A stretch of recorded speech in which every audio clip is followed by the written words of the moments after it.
What's up, doggos? Today's the day. 3.1's out. Well, my buddy pals are here just for the, I guess, the beginning part of said recorded video. Because I'm going to pull for Cyno and Candy's nuts fit. Shut the fuck up! Shut the fuck up! A few moments later. We've spent quite some time in Sumeru City, but ever since we last said goodbye to Lesser Lord Kusanali and Astra Abyssosque, we meet again, you two. Oh, hi. You're just shoving me right into the quest. Actually, I just wanted to see the two of you in action. Oh, it's Kusanali. You're Nahida, right? You're not actually Katheryne. one of those commissions.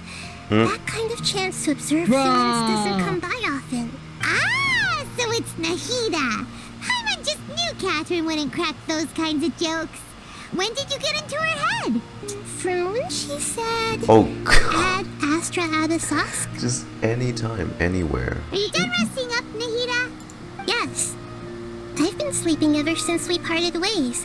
And I even had a really, really long dream. So the Akasha can't take away the dream of gods. What did you learn? What did you dream about? It was another dream about the Sub-Zero's festival. Oh. Except it was a happy one. Oh. In my dream, I was sitting in the middle of a flower terrace, and everyone in Sumeru City was holding hands as they danced in circles around me. They danced round and round, and everyone looked really happy. Like the description of the Dendro Gemstone. I also got to sit on a gigantic flower carriage. Oh. Ferris, the Knight of Flowers, raised me really, really high above the ground. And I was throwing an endless amount of Yalda candies at the children. You know, Nahida, maybe your dream is how the Sub-Zero's festival really should be. It's meant to be a joyous time where everyone gets together to celebrate your birthday. Yeah, but in reality... Huh? Wasn't I describing a really happy dream? Why are you both looking at me like that? Wait, could this be an example of the emotion known as pity? That would only make everything worse. We just don't want you to feel too sad. By the way, have you had a chance to visit Dunyarzad? How's she doing? The Homiyanis haven't allowed any visitors after the festival, okay? so we haven't been able to check Yeah, on how her. is she? Yes, I paid her a visit right after I woke up. She was resting at the time. Please let her live. Please let Dunyarzad live. So our first priority should be investigating and putting a stop to the sage's activities. As for how we should pull that off, let's discuss it somewhere else. There are too many adventurers around here. Dreams, emptiness, deception. Oh shit, Katheryne's just... My Primogems! Okay, first pull. It should be 40 pity now. Alright, that's fine, you know. Candace. I've made enough jokes. Let's go! Nice! Nice! Good start, good start. Oh yeah. Alright, we're getting close. We're I hope getting it's close. another Candace. Really? 60 pulls. 60, come on. Maybe an early one. Wait, is it 60 no. or is Yeah, it... it's 60. Because it was around 30 when I started out. Let's go! Let's go! Let's go, baby! Oh, weapon only pull? Damn. Alright, that should be it. Should be it. Should be it. Oh, Cyno. Let's go, let's go! Guarantee, baby. Come on. Come here. Come here. Come here. Cyno, come on, Let me see you in... Oh! Oh! And... Congratulations! Oh, yeah, baby. Alright. First 10 pull. Oh my god, you're so lucky. I mean, 20. You didn't most like your weapon. God damn, bro. Okay. This is 30. I lost count. 50, I think. Let's go. Oh, another cookie! I'm about to steal that block. Oh, come on, another weapon. I hope this... Alright. Oh, no. Come on. Wait. Oh no. Oh no. Oh no. Wait, oh... Okay, I'm gonna hear the sound cue of 5 stars. Okay. Oh hey, see you on Kuching. Nice. Oh! No! For fuck's sake. Would you mind giving me that? No. Fuck you, I'm gonna strangle you anyways. I mean, at least now. What the Alright, get out. No shot! Get- No shot! No fucking shot! You just got her. Him. Oh, she's. Get out.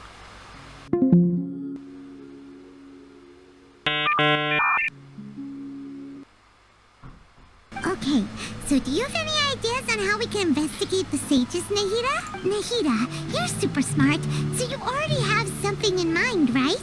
Don't keep us in suspense. Spill the beans already. According to a popular theory from the Vahomana Darshan of the Academia, rejecting impractical notions at the beginning of a planning session will give more weight to the actual proposal. Okay, but aren't you the god of wisdom? You don't have to use that kind of gimmick to make us take your ideas seriously.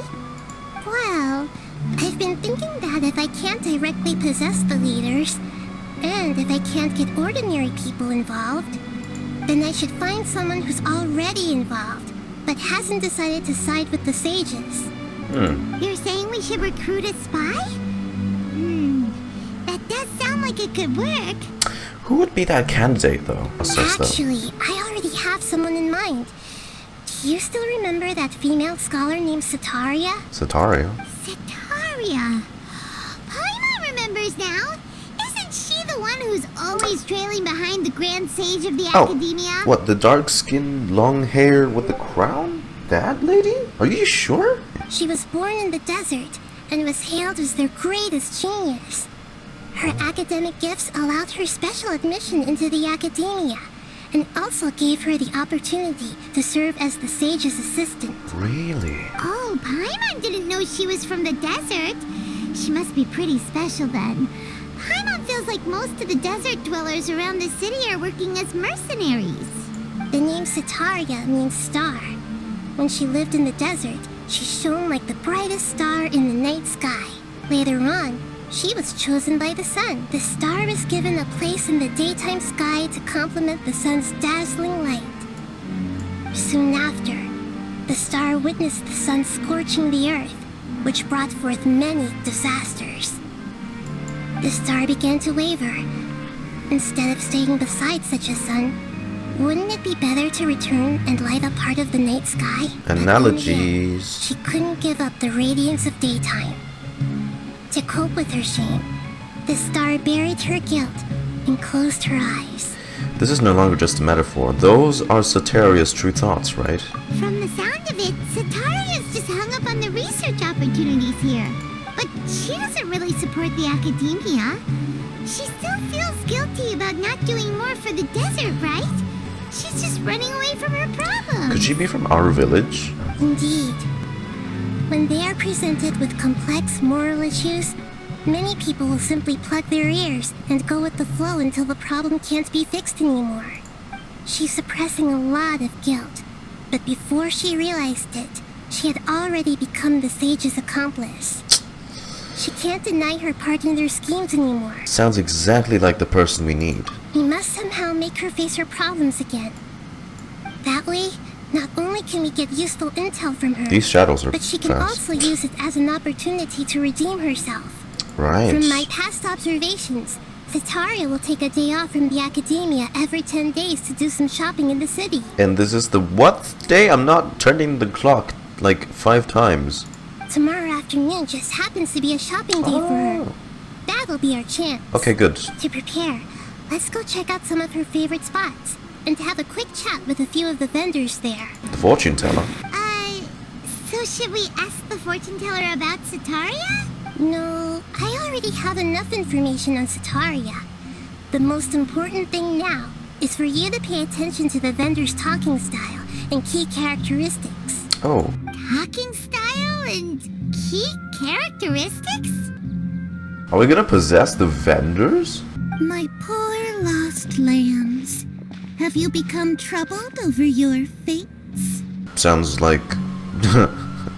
Sounds like official. The divine voice of wisdom often echoes Yep. between mine ears. You scream official. If thou be blessed today by the gods, I may be able to show you the way. My friend here has some doubts regarding her future. Can we get a fortune reading for her? Of course. Just of a sudden course. voice switch back to Katheryne. In that case, Meow meow. it would seem that Harut and Marut are quite wary of you. Perhaps, at some time in the past, you have somehow offended the gods. I think we've done that many times, but if you're talking about even way back, I would like to know more of that, thanks. Only mocking the god of Animo, questioning the lord of Geo's financial savviness, and brawling with the god of Electro. Do those count? Go on, pick an aspect for her to divine. Divine my prospects in health, divine my prospects in love. Love prospects? No problem at all. Yeah. Um... Are you legit? The gods have spoken. The truth shall be revealed. When you mean love, do you mean... One who is fated to cross your path will appear on... Huh? So many people will fall for you. How could that be? Literally harem, as if we don't know that already. What a surprise. Actually, Paimon thinks this is probably the most accurate fortune-telling you've ever done. Is this another one of Sataria's favorite stalls? Yep. It belongs to a king. His father helped Sataria a lot when she first moved to Sumeru City, so she still comes by whenever she has time. When I start talking with him, listen carefully to the details of our conversation. Ah, dear customers. Would you like to look at some pottery? We caught wind of your great craftsmanship, so we specifically came to take a look. God, Katheryne's screen time is so weird, yet such a joy to look at. Oh, I recognize you. Aren't you Miss Katheryne from the Adventurers Guild? Sounds like I'm in for some big That's business. $1,000 smile. Speaking of, where did you learn this trade? I suppose you could say it all started with my dad. He's a mason by trade, but I picked up an interest in clay while apprenticing for him. After that, I began making pottery by myself in secret. And I simply changed trades when my works turned out well. Although it's a pity that I'm no longer making much use of the knowledge provided to me by the Akasha. That's nice. You're making a living doing something you love. So is your father still working as a mason? Oh no, not anymore.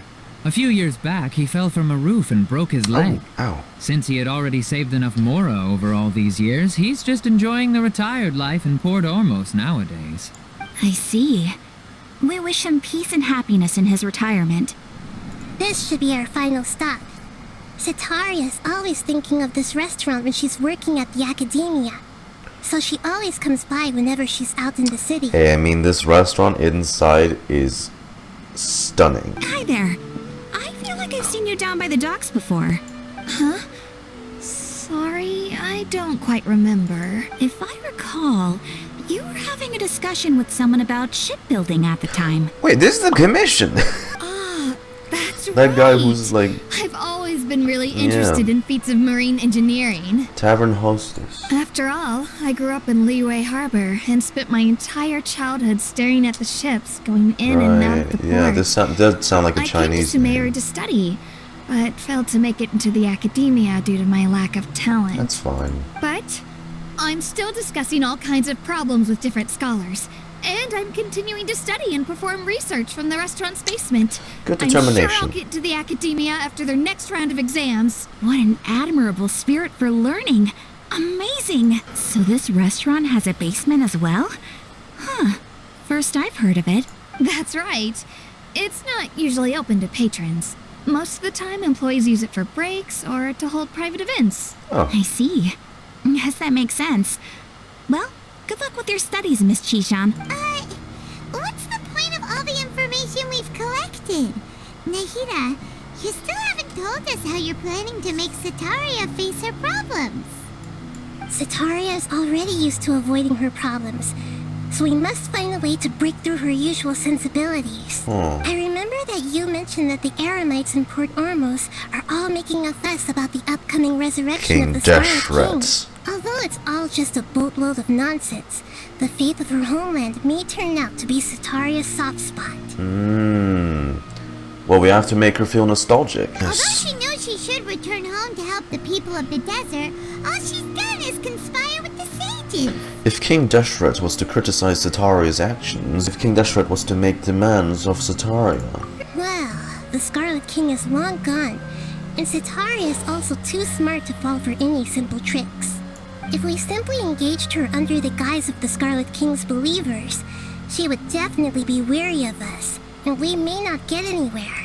But if we were to borrow some of her close acquaintances to talk with her, I figured her reaction we're would Akasha hacking probably them. be very different. Possess them through the Akasha, imply that they've already converted to the faith of the Scarlet King. That's why and then we did all convey our that. made-up will of the Scarlet King. Ah, so that's how you're going to use all the info we collected on these people. It's so that you won't slip up and break form. Exactly. Possessing them will only work if you can manage to pass off as them. Exactly. So, best of luck with impersonating them. Huh? Best of luck? But we don't know how to possess anyone. Whoa, That's no weird? problem at all. I'll just share all their senses with you once I've possessed them. As long as you're also wearing an Akasha terminal, the effect will basically be as if you've possessed them yourself. If it was at all possible, I would have preferred to leave these people alone. But seeing how things are now, I probably should just accept it and push on. Alright, then let's give it a go tomorrow afternoon.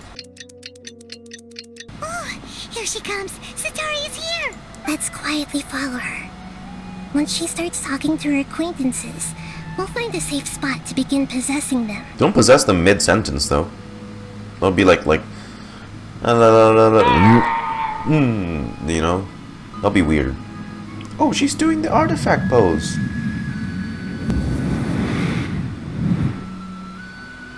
Yeah, like that's what I mean. That will look so awkward. That's right. You really can't force anything when it comes to love. And besides, everyone around me has a very different background and outlook. Are you still listening to me, Dehya? Oh, of course I'm listening. You were talking about troubles with your love life, right? I heard everything you said. Okay then.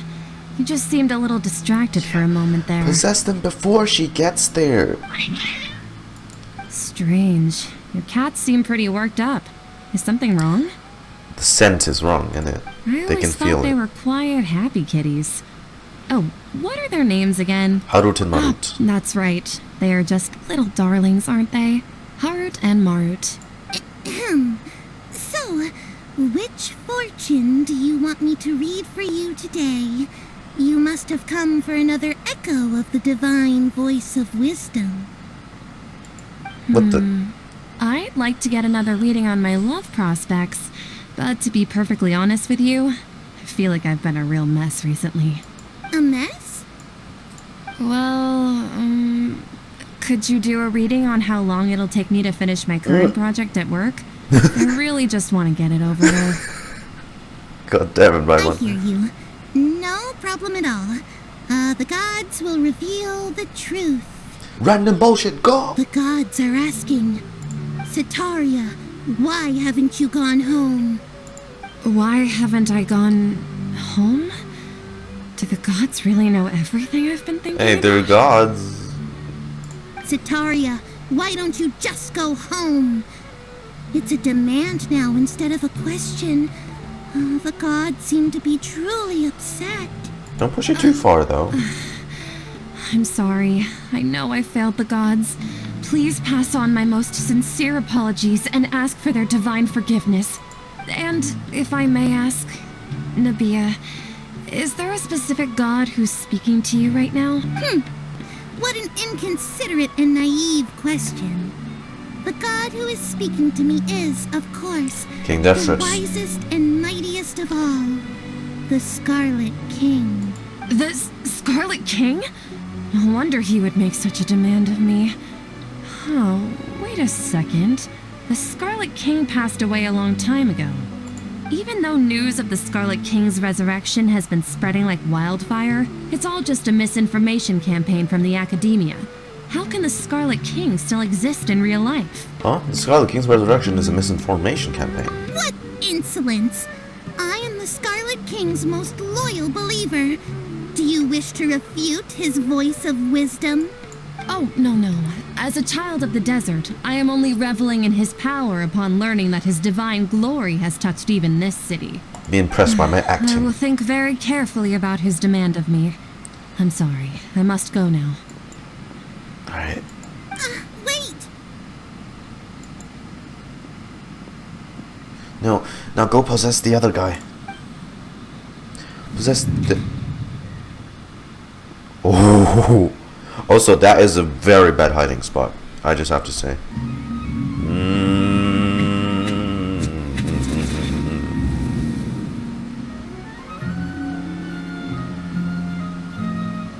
It's okay. I just got caught up in something. Oh, actually, didn't you ask me to help you look for work? What kind of work were you looking for again? Oh, right. Your old man's craft. Yeah. How could I forget? Okay, that would make more sense. Speaking of, how's he doing? Is he feeling any better? He's feeling a lot better. He can lift stuff now. Oh, that's good to hear. Okay, yeah. I've been thinking a lot about him. If I could get some more time off, I'd love to pay him a visit. Actually, while we're talking about him, is he still living in Port Ormos? Yeah, he's been retired there for a while. If you could that's find the weird. time, please write him a letter. Please pass on that recently, faith in the Scarlet King has taken root in Port Ormos and has begun to spread across Sumeru. He has a quick temper and has always been a devout follower of the Dendro Archon. I don't want him to get into a fight with those Scarlet King believers because of a difference in beliefs. Oh? So, who are you siding with in all of this? The Academia or the Scarlet King? I'm so jealous of you. You were born a child of the desert, yet you chose to betray the Scarlet King. And Well, now you that's a spend little all your time harsh. with those crooks from the Academia. Akeem, you don't mean you've also become a believer of the Scarlet King? What's so strange about becoming a believer of the wise Scarlet King? You're... In fact, aren't you the strange one? The one who still can't pick a side? Also, you three are out in the open. That's a... You guys have terrible taste in hiding spots. Can't pick a side? Me? Sean. You know that deep down. So, Oh, wow. Shishan, have you noticed anything weird in the city lately? Like, as if someone was trying to preach to you about something? No, I'm spending all my time studying in the basement. Oh, right. Speaking of strange things, I celebrated the Sub-Zerus festival so many times that I lost count. That was really weird. Wait, how could you be aware of that? That should be impossible. Nothing in the report indicated anything like that. Are you still failing to realize that the Academia's lowly tricks could never deceive all of Sumeru's citizens? Ooh. Shishan, don't tell me that you've converted to the Scarlet King as well. Whoopsie daisies. What an absurd question. You make it sound like I should be ashamed for becoming a believer of the Scarlet King. In reality, shouldn't you be the one who is ashamed? Damn, You, this is who dumping a worked lot on side by her. side with the Academia and treated people as nothing more than experimental subjects. Jesus. Please stop! Oh my. Mercenary, you're a member of the Corps of 30, correct? Please help me pass a message to the Matra right away. The situation in the city is getting out of control. Please, try to remain Are we- calm, miss. Tell me what's happening in the city. Heretics are infiltrating the city, and they've already converted many Oh, residents shit, to their side. really? Heretics? What kind of heresy are you talking about? The Scarlet King! Many people I know have suddenly started believing in him, but he's long dead. It's impossible. Miss Zetaria, nothing is impossible. Oh my god. You know my name? The Scarlet King is immortal, and Oh my- all who defy him Dude, that's will one day creepy, pay the though. price. You must face the truth, Zetaria. You tread a treacherous path, and the longer you ignore it, the tighter the Academia's Jesus. grasp on you will become, and the deeper you will be ensnared. Is she gonna be like mentally okay in the end after this? Child of the Scarlet King, never forget that the desert that belongs to you lies elsewhere. What's so strange about becoming a believer of the wise Scarlet King? In fact, aren't you the strange one? The one who still can't pick a side? What an absurd question. You make it sound like I should be ashamed for becoming a believer of the Scarlet King. Sataria, why haven't you gone home? Isn't this a bit too much? She's having like a breakdown.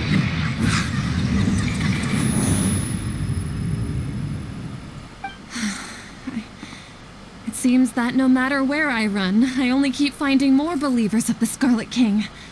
I have to say, this is a familiar feeling. I've also been running from my guilt this whole time. Just as long as you realize what we're trying to do. And from ignoring the letters from the children of my homeland. But no matter how much I may try to ignore or get rid of it, my guilt always comes back. You should follow your heart. It's not too late to turn back. You won't necessarily lose your research opportunities by facing the truth. Besides, did you really want to conduct your research while carrying such heavy feelings of guilt? How do you know me so well? Are you truly just a believer of the Scarlet King? Or are you the god himself? Who knows? That's not important. The important thing is to pass judgment on the academia and its sages, and to correct their mistakes. If you could provide some assistance in this matter, perhaps it could serve as a form of atonement. I've actually never believed in the gods, but I've always believed in serendipity. Your appearance must be a fated opportunity for me to get out of this wretched situation. I think it's working. Please tell me, what can I do for you? Great, we finally convinced her. How much do you know about the sage's current activities? I was just one of the designers for the masked dream harvest scheme, which is what happened around the Sub-Zero's festival. But I know very little about the full scope of the overall project. I'd assume that only staff with the highest clearance would have access to those confidential documents. I've just been working to meet the Grand Sage's specified requirements. However, there's something that's been really bothering me. I heard that a scholar who was previously expelled has returned to the city, and even the sages are still quite wary of him. You mean that scholar in Cyno's teaser and his web event? No. To fight against the academia, we will need to figure out the nature and the purpose of their work. Is there a way for us to get access to the confidential documents you mentioned? It should be possible if we're willing to take some risks. After all, I'm an assistant to the Grand Sage, and I've been working on many tasks outside of the project. One thing, though, I won't be able to transfer the documents to you through the Akasha once I get my hands on them. The sages have always closely monitored all activities within the Akasha. We'll find a way. We'll find a way. Let me see. Let's use the most primitive method. Send someone to pick up the documents tomorrow evening at the Academia entrance. There we go. The Academia entrance. Wouldn't that be too conspicuous? Don't worry about that. I assure you, this won't be a trap. I'm only suggesting this location because it'll draw more scrutiny for me to leave the Academia again. It'll be safest for me to distract the guards long enough to hand you the documents. All right, I trust you. So, if I were to successfully complete this task, would it mean I've atoned for my wrongdoings? That'll depend on the judgment of the Dendro Archon. The Dendro Archon. That's right. Her people are the ones we have endangered.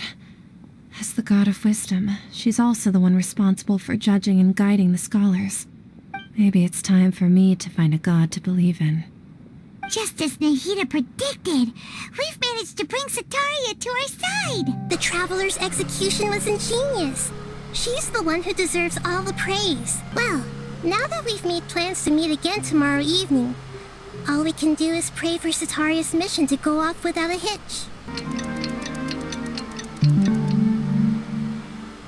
Come on, Sataria. I trust you're in your right mind and in your right heart. Do what is right. The Academia should still be unable to confirm the existence of my consciousness in the outside world. Yep, exactly. Just what Paimon was thinking. I somehow doubt that. Anyway, enough about that. Let's just make sure to be on our guard. Speaking of which, don't you feel like something is off? Off? What do you feel is off? It's just a little too quiet around here.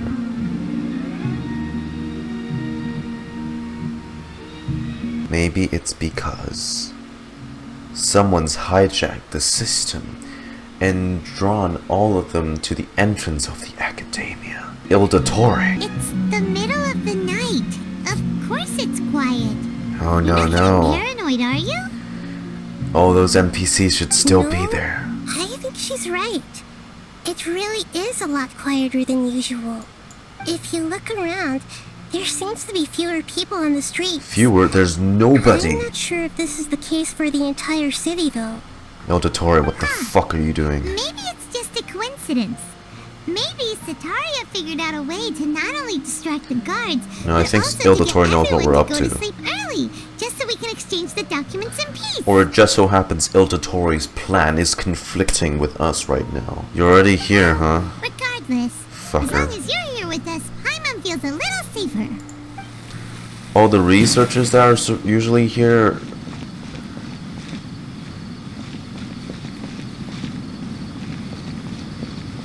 What the?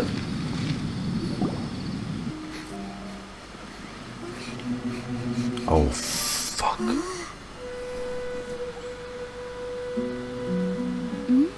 The doctor. This is you. What are all these people doing here at this hour of the night? Ah, the triumphant hero returns at last. And to a rather spectacular welcome, even if I do say so myself. Fuck, it is you. You're the outcast, expelled from the academia. Indeed I am. Although these days they tend to call me the Doctor.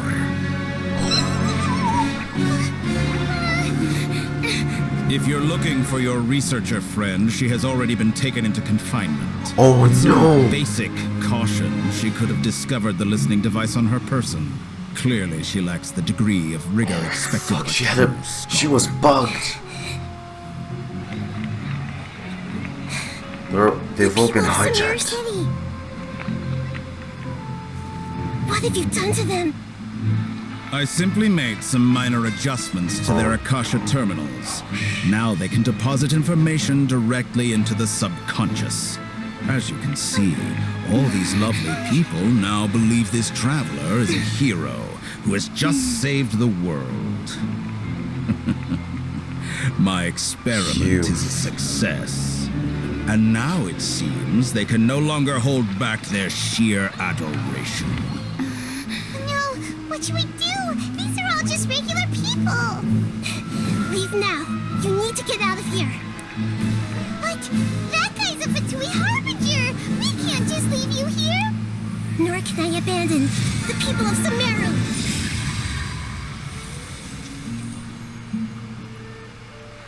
Green?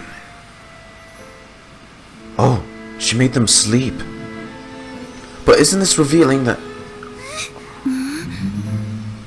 Don't worry. We'll meet again outside of the city. What about... So he's the outcast. You appear to have overridden their mental faculties with your own consciousness. To possess such a powerful mind, you must be... Don't fucking do anything. The god of wisdom.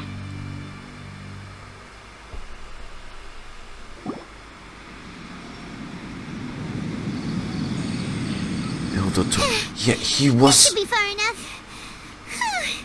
Paimon needs to catch her breath first. His plan was to stop us. Is Nahida going to be okay? We only made it out because of her. And Sataria. She can jump between minds. Hopefully she'll be fine. I'm not sure. The guy was pretty terrifying. Paimon wasn't counting on running into a new Harbinger here, let alone such a high-ranking one.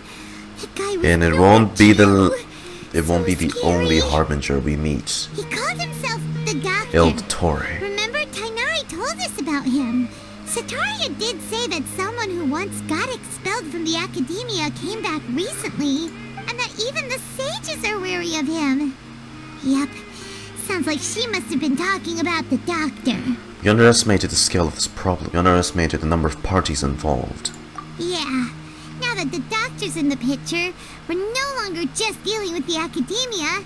They're in cahoots with the Fatui. But it's always the Fatui. After this time, another diagnosis? We need to find a way to reunite with Nahida. Let's go find Tighnari. There's no time to lose. Let's go to Gandharvaville.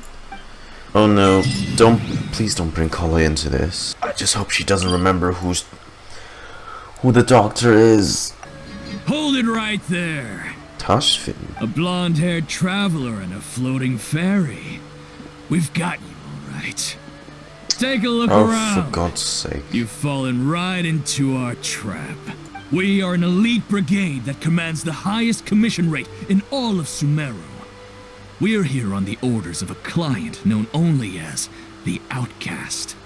Dottore. But why wouldn't the doctor just send the Fatui after us? Local mercenaries might have an edge over the Fatui. Maybe he's taking advantage of the Academia's resources. Still wasting time on idle chit-chat. We'll shut you up soon enough. Get them! Wow, pretty rough. that was hard. But this doctor guy seems like a pretty tough opponent. He knew exactly where to set up an ambush.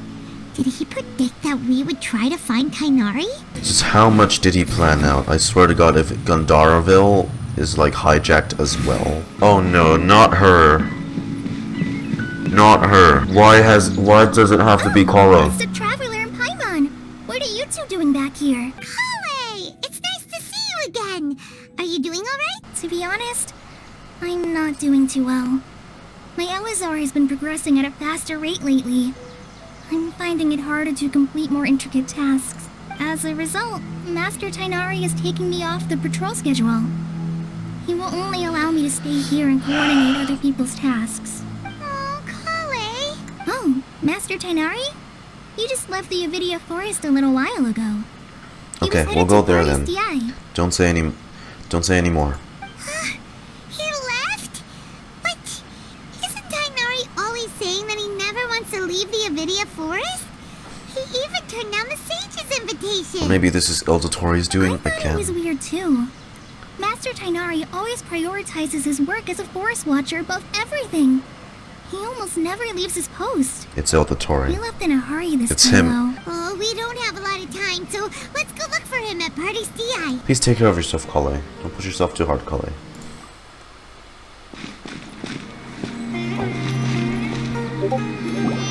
Wait! You alright? Look who it is! Nahida. Thank goodness you're okay. We were so worried about you. You are Nahida, right? You haven't been reprogrammed by the doctor, have you? Hey, this was supposed to be a touching reunion, but you're ruining the moment. I'm just checking. Actually, it's very smart of the traveler to be wary of me right now. After all, the doctor has shown that his technology can apparently even control human minds. Plus, it's not like you could have known what happened after we split up, and I was facing the doctor by myself. Well, we understand that point now. Please, Nahida, tell us more about what happened. Are those poor people all right? When you left, I was still in the middle of restoring everyone's minds. Thankfully, when the doctor mentioned depositing information into the subconscious, he didn't mean engraving information into their minds. Instead, he did something closer to creating hallucinations. That was still within my power to fix. Luckily, I managed to finish my restorations and mind jump away from him just as he was about to capture me. Okay, good. But he has the abilities to, like, permanently just scramble someone's brains. I gave away my true identity when I restored everyone's minds, which means we've lost another one of our trump cards. Right. Also, the doctor is already an expert at modifying Akasha terminals. Maybe it's only a matter of time until he captures my consciousness inside the Akasha. How on earth did he do that? Would that mean you'd no longer be able to jump between minds? Then how do we stop him? He's still at the Academia, so it's possible he already started messing with the Akasha. We need to hurry. Our position will only get worse with time. We're looking for a scholar we know. His name is Tighnari, and the sages once tried to reach out to him. Why don't you come inside with us and see what we can find? Okay. Let's just hope we won't get him into trouble. Hypatia? Where's Tighnari? Traveler? It is you! Hey. Ah! The voice! It's Hypatia! Long time no see. Didn't expect to run into you here. What a pleasant surprise! It's so so nice to see the two of you again. She's a scholar we met in the Avidia Forest. When we last saw each other, she was still training in the... Satyavada life. What's it called? Satyavada life? Oh, I see. That's right, we're old friends. You've come at just the right time. Ever since I've come here, hardly anyone has even talked to me. Hypatia, you're way too excited about this. Actually, for you to leave the Avidia Forest means... you're not in training anymore? Wait, no. Did you already finish your training and reach Pariporna life? What do you think? Okay. My consciousness has already managed to make contact with the divine. Ooh, nice. It's so exhilarating to share this sublime joy with others at long last. When my consciousness made contact with the gods. What a supreme and unparalleled experience that was. You alright there, Hypatia? Whatever she was doing just now was creepy. Oh, alright. Like the... Actually, please wait. I haven't forgotten my promise to you. Remember? I promised to help you understand what you saw from Irminsul once I gained deeper insights. My current self has not only gained true insight, but I can even help you establish a direct connection to the consciousness of the divine. How the hell can you do that? You can do that? Do you believe her, Nahida? I've never heard of anything like that, but if you want to give it a try, I'll do my best to protect your consciousness during the process. Hold on. I brought some spirit-born ale with me. This is still a crucial part of the ceremony. I'll help you establish a pathway to connect your consciousness. Dottore's doing. Okay. I swear to God. It just feels like every move right now has been planned by him.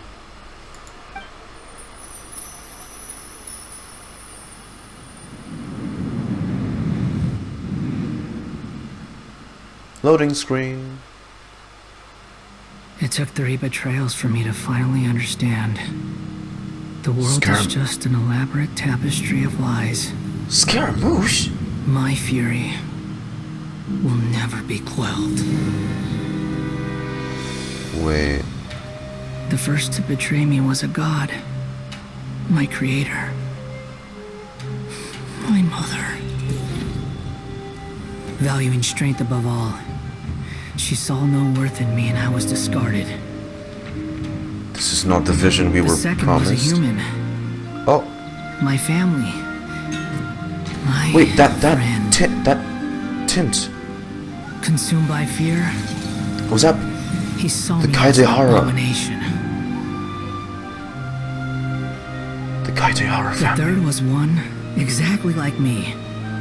A hope for the future. What? A fledgling barely out of the nest. Who's... Powerless before his mortality, he broke his promise to me. And that broke you? Humans, they can't be trusted. And the gods fill me with pure loathing. So I said good riddance. I denounced the world and laughed in its face. And you became the My chest balladeer. will never again be defiled by worldly filth. I will scrub away every last trace of human emotion. Then it will be empty, a blank slate, and ready to receive a supreme gnosis, brimming with pure divinity.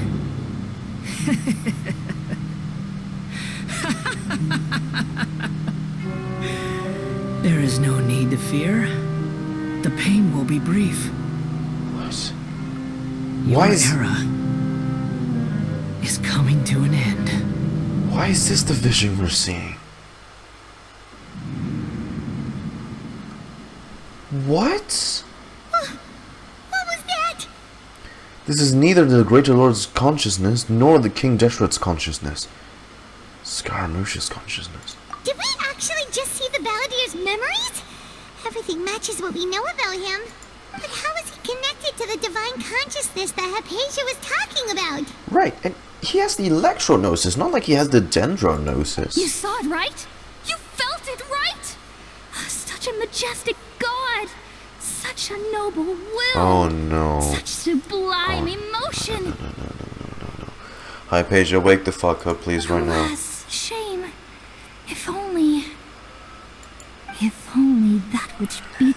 chest wasn't a filthy mortal heart. Oh, God. Oh, great and merciful God!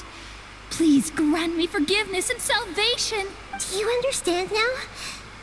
I'm afraid this is no peripuno She's been life, corrupted. but rather...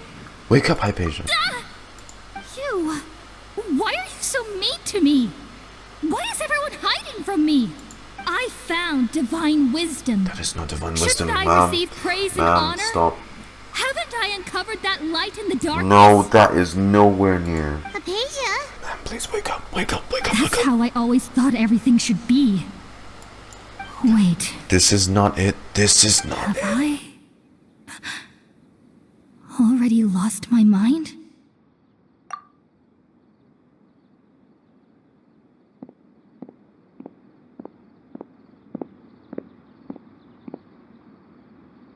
Wait, something isn't right.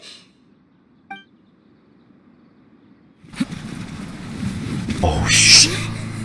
Oh, no, this scene.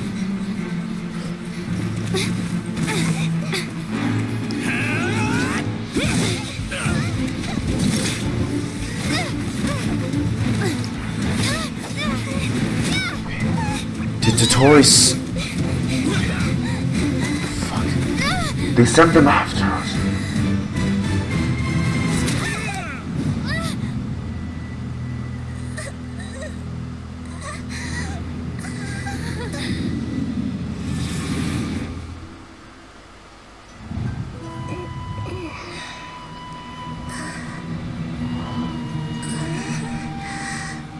Wait.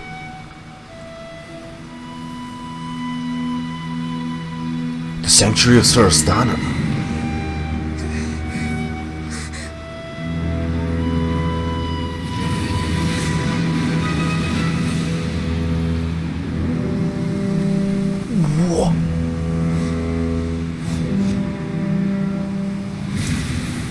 What is happening? Nahida, you okay? Oh, what?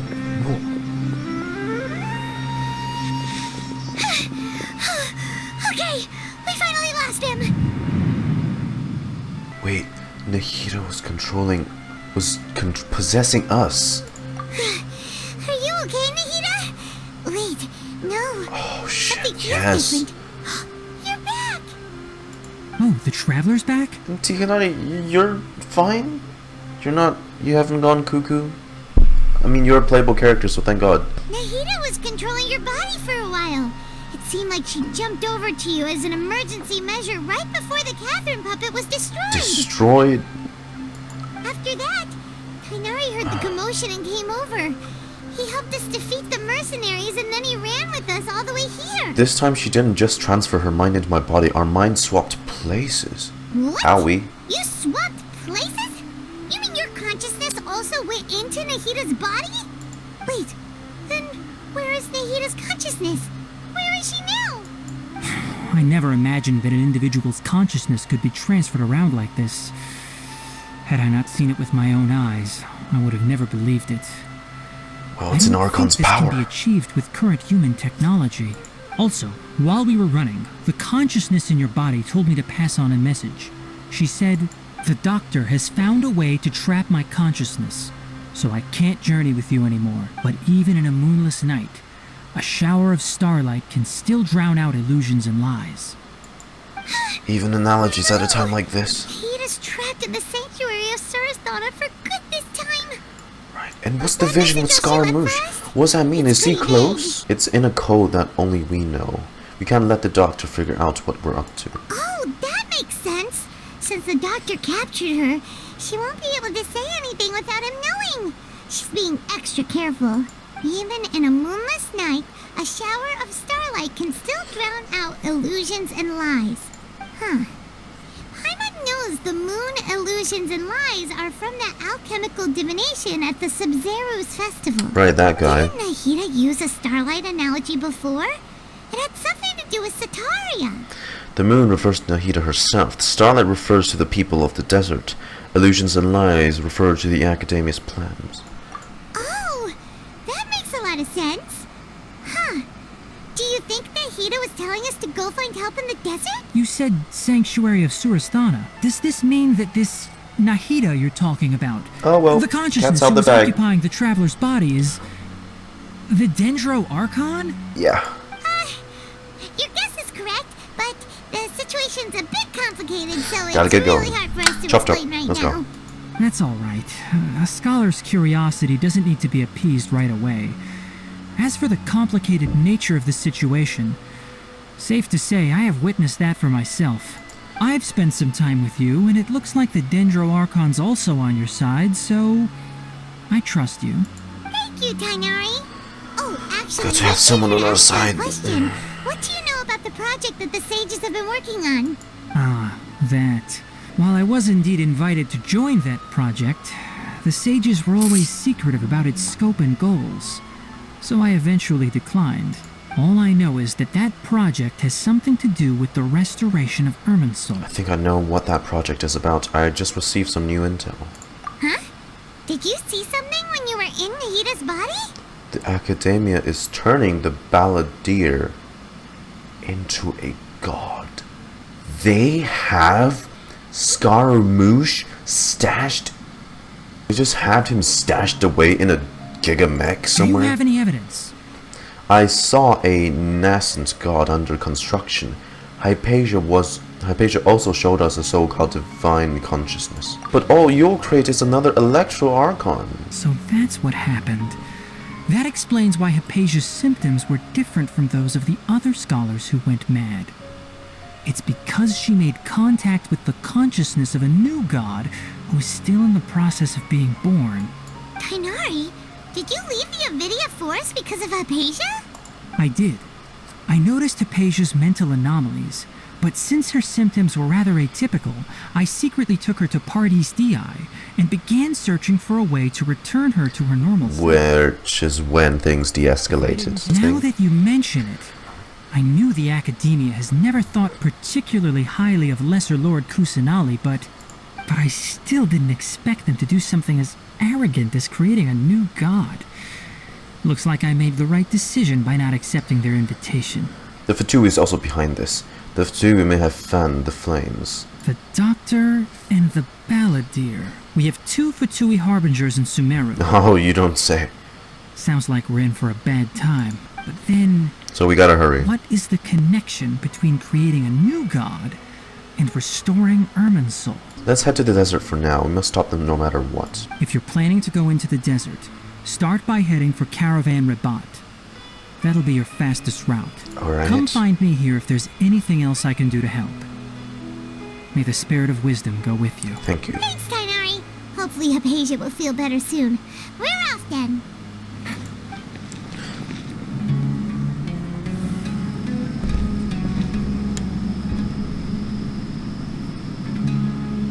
We finally made it to Caravan Rabat.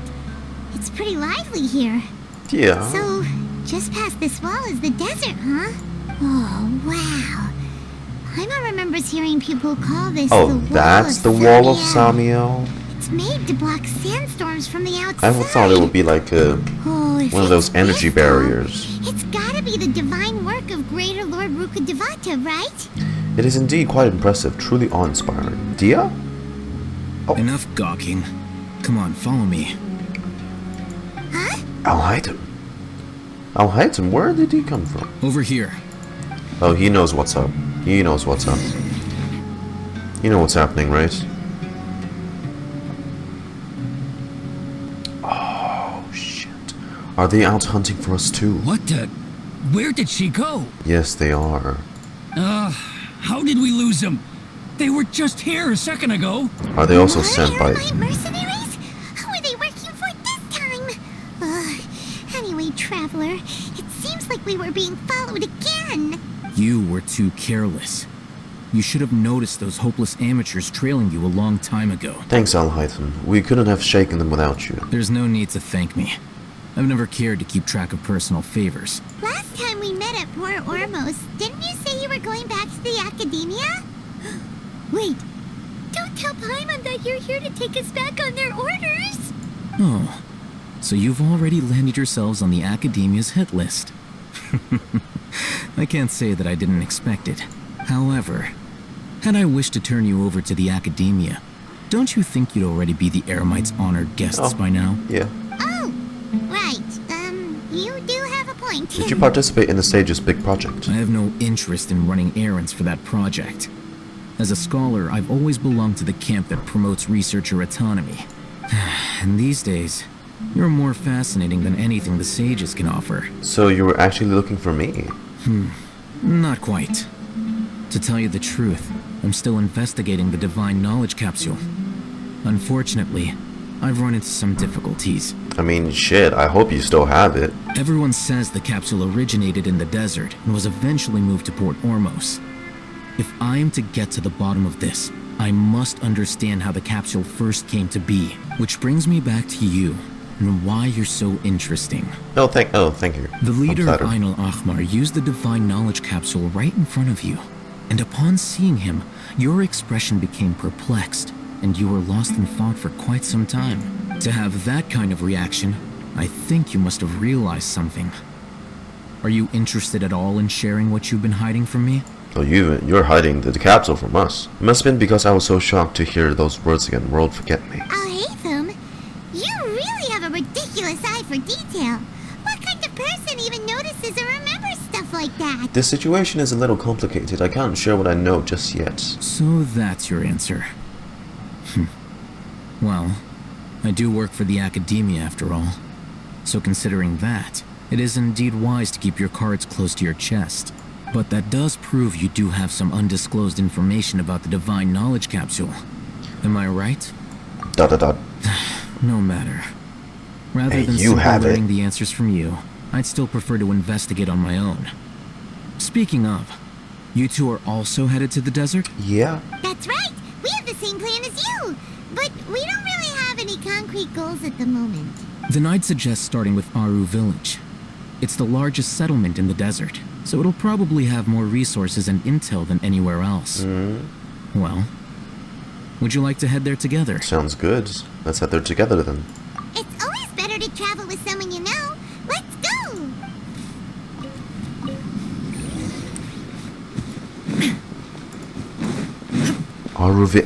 Aru Village, baby, let's go. Before us lies Aru Village, the safe haven of the desert folk. Whoa, this landscape is really something else. What a cool place! Let's go check it out!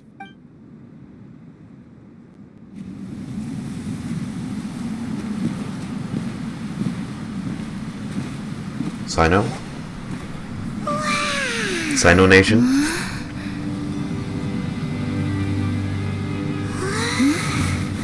Cyno. Oh, baby. Oh. Hold on. Didn't they say they welcome travelers? Okay, never mind.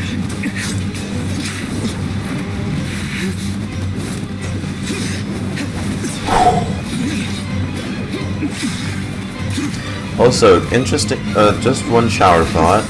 I wonder how those weapons, this even damages people. It doesn't have like a sharp edge or anything.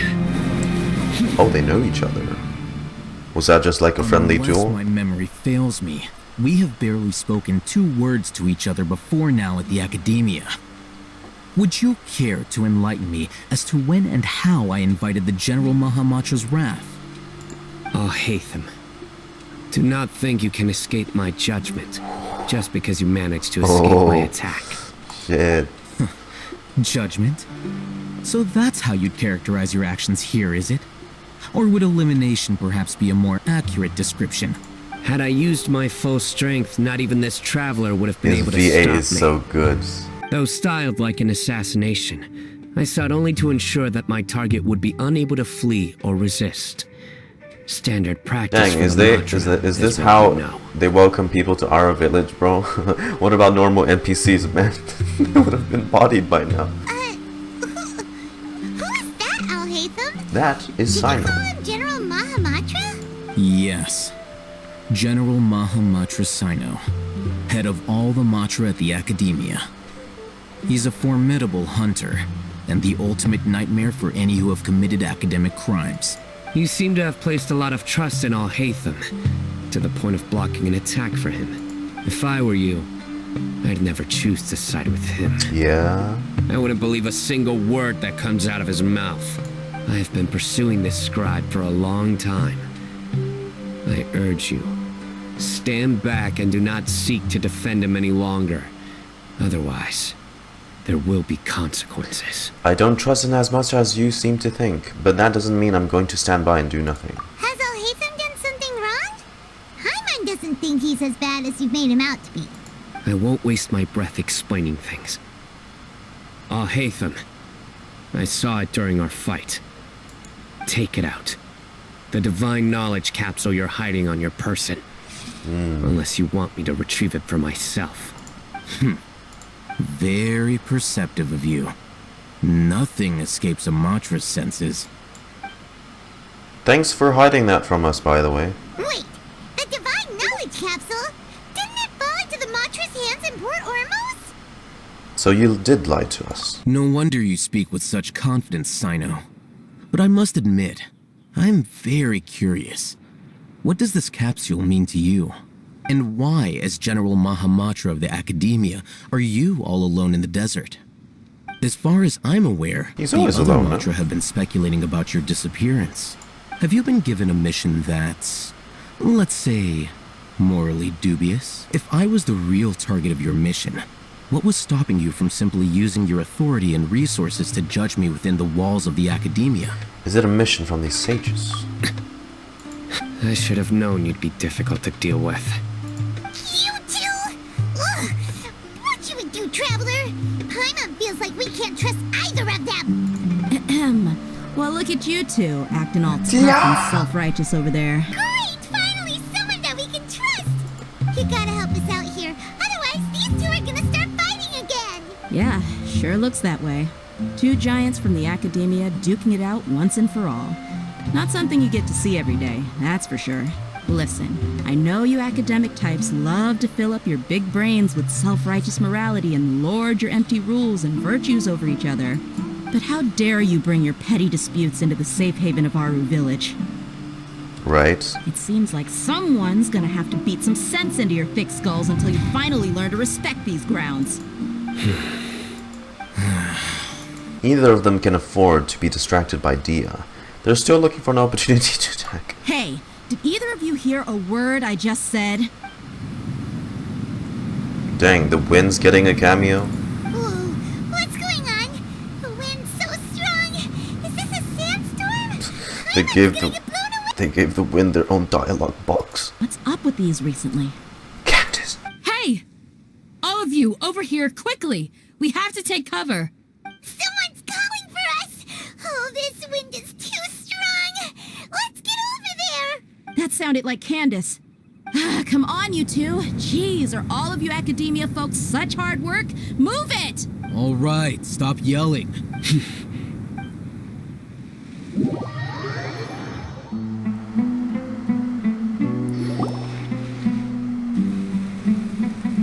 Dude, I gotta say, Candace's... Your home...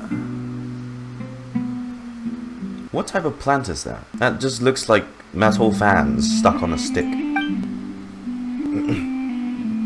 Wow, this is awkward. This is... What a fruitful conversation, guys.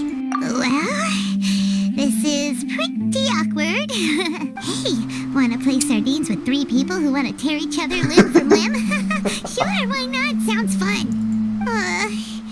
The air is so thick and heavy. Paimon can hardly keep floating anymore. My sincere apologies, everyone. This is the home of our village chief. I will have to ask you to make do with this small room until the sandstorm dies down. Are those sandstorms going to be regular occurrences while we explore? Please, let me introduce myself. I am Candace, protector of Aru Village. Our savior has come at last! Hi, Candace. Nice to meet you, Candace. The name's Paimon. Thank you so much for helping us. You have my gratitude. There's no need to thank me. It's only right to help each other when the weather gets rough. Wow, she's so gentle and caring, like a nice older sister. Unlike those guys over there. Bro, they're about to beat you up now, Paimon. As a guardian charged with the responsibility to protect my fellow villagers from harm, I was observing your conflict from afar, even before the sandstorm started. Yeah? And now that you have set foot within our village itself, it is all the more my responsibility to make absolutely sure that you pose no threat whatsoever to us. So please, have an honest and sincere conversation with one another, and put your hostile feelings to rest. I honestly thought she would know Cyno. If anyone dares to start considering anything how again much while he they are goes, under this he goes roof, into the desert. I will not hesitate to send them out for some quality time with the creatures of the sandstorm. Oh, on second thought, Paimon may have misjudged Candace's Look, she can be nice when she wants to, right? And that goes for you too, Miss Dehya. Oh. Do I make myself clear? All right, we got it, Candace. That's what I like to hear. So, which of you will begin? I was supposed to be a mediator, but I might have gotten a little too involved just now. Anyway, one of those two should probably start talking. Wait, that was you trying to be a mediator? While Alhaitham wasn't wrong about the other Matra not knowing my whereabouts, it's not because I've been assigned a morally dubious mission. Rather, I've chosen to exile myself. Oh. Huh? Exile yourself? A little while ago, I discovered that there was data missing in the Academia's project planning and development files. What little they did report clearly did not match the project's actual progress. Was it the Dream Harvest event? As General Mahamatra, I had the responsibility and authority to request an audit. However, to my surprise, the person responsible for the erroneous data was none other than Grand Sage Azar himself. Didn't want anyone else finding out. I began to realize that they were cautious of me from the very beginning. They're cautious of everyone that's not, all hail Ruka Devata and let's make this a dream factory. Unsurprisingly, the Grand Sage rejected my audit request as soon as the submission reached his desk. He even said to me, "The power of the General Mahamatra is granted by the sages. You have no right to judge us." Wow. Hi, dickhead. So they really are up to no good. I realized Are they then that both the about to Grand turn on Sage, the Academia? The Matra are nothing more than tools for the sages to assert and maintain their control over knowledge. The vows that we took, the principles that we strive to uphold, they are meaningless to the Academia of today. So you then decided to exile yourself? I believed it would be wise to flee the Academia before the sages had a chance to take action against me. This way, they can no longer see nor predict my actions. I will never give up on this investigation. There's no need for someone else to give me power or authority. Once I find the truth, I will administer judgment by my own name. Well, Cyno, if that's your story, then why did you see Alhaitham as a target? Is it the capsule? When I was investigating the matter in the Academia, I overheard a conversation between Alhaitham and a sage. The sages asked you to investigate a blonde-haired traveler. Do you dispute this, Alhaitham? Like many parts of the project, this assignment was undocumented. Now throw in your suspicious behavior with the Divine Knowledge capsule, and I think we deserve an explanation. From the very beginning, Alhaitham was. The sages were watching me from the very beginning. Yes. I was indeed tasked with investigating the traveler. Alhaitham! After all, the promised reward was so great that hardly any scholar could have refused. The sage told me, once you've completed this assignment, I can give you a glimpse of divine knowledge. Divine knowledge this, divine knowledge that. The most enticing offer. Unfortunately, those academics don't know me at all. Their words contained one key piece of information, namely that divine knowledge indeed exists. That gave me all I needed to know. From my perspective, the sages are far from trustworthy. Think about it. Isn't it a little strange they're so willing to share divine knowledge with anyone, even as a reward? So, I began my own investigation following the lead of the Divine Knowledge capsule. In the end, I realized my wisdom in committing to this rather than collaborating with the sages. Had I been less guarded, I probably would have ended up like that Ainul Ahmar mercenary, incapable of remaining sane for long enough to hold a conversation. You mean that the sages originally planned to dispose of you, using one of those capsules that drive people insane? What about your encounter with me? Did you join forces with me just so you could investigate me? I'd already given up on the assignment by then. I only told the Academia I was waiting in Port Ormos for you to appear so they wouldn't suspect anything. So it came as quite a surprise when I encountered my erstwhile target while investigating the Divine Knowledge Capsule. So that happened right by chance. Criminals do love to talk about coincidences.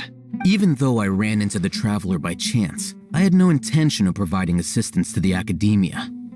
Also, you should remember, you were the ones who decided to follow me and strike up a conversation after I left that tavern. Now that you mention it, things did go like that. Is that enough to prove his innocence? I'm willing to apologize, if that's worth anything to you. I took the Divine Knowledge Capsule behind your back because I judged its existence to be a significant risk. I felt that it would be best for no one to interact with it before it had been properly studied. Answer me this. Did the sages share any information about their project with you? Have I not made myself clear? You and I are both distrusted by the Academia. Do you really think they would tell me anything? Fine.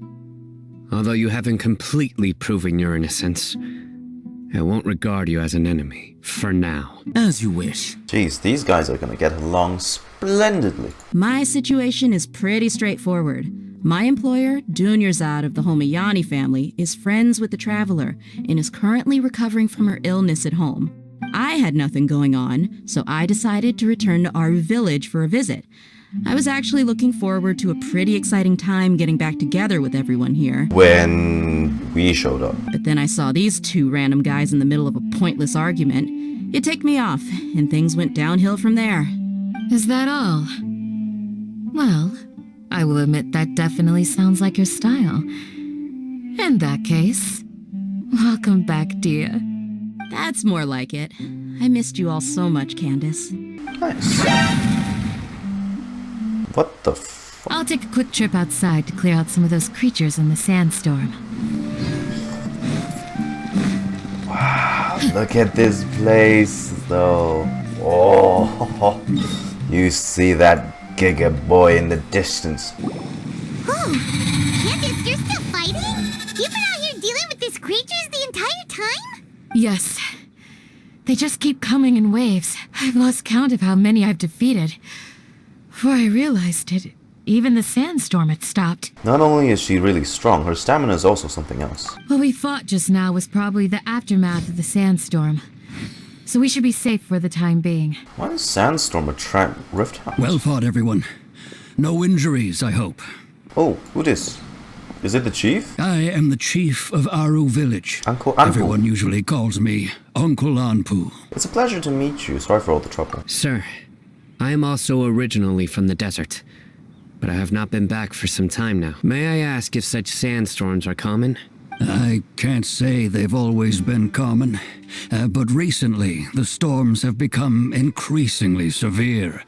Besides sandstorms, we also occasionally get earthquakes. Oh. According to an investigator who stayed in the village a while ago, these unusual natural phenomena are related to the withering of Irminsul. Everything in the natural world is inextricably connected to Irminsul. These regional symptoms can indeed be a reflection of Irminsul's present state. We gotta Everyone fix in that Aru tree Village quick. needs to take good care of themselves. Speaking of which, why haven't I seen a single village keeper since I got here? Village keeper? Who are they? Village guards like Candace? Does your curiosity know no bounds? Village Keeper is how Aru Village refers to mad scholars exiled here by the Academia. Oh. Most of them are scholars who lost their sanity after a period of training in the Avidia Oh, forest. a bunch of cuckoo heads. Alas, that's exactly what we've been trying to investigate. One by one, the village keepers have been mysteriously disappearing without a trace, but no one in the village has ever seen them leave.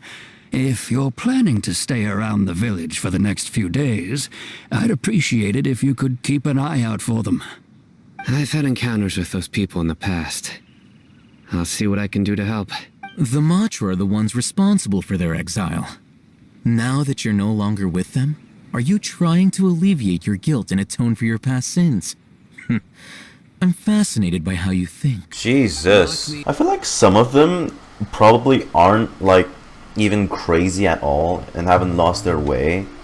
It's just like whatever they were researching was just so controversial that they use this losing sanity as an excuse to just push them here.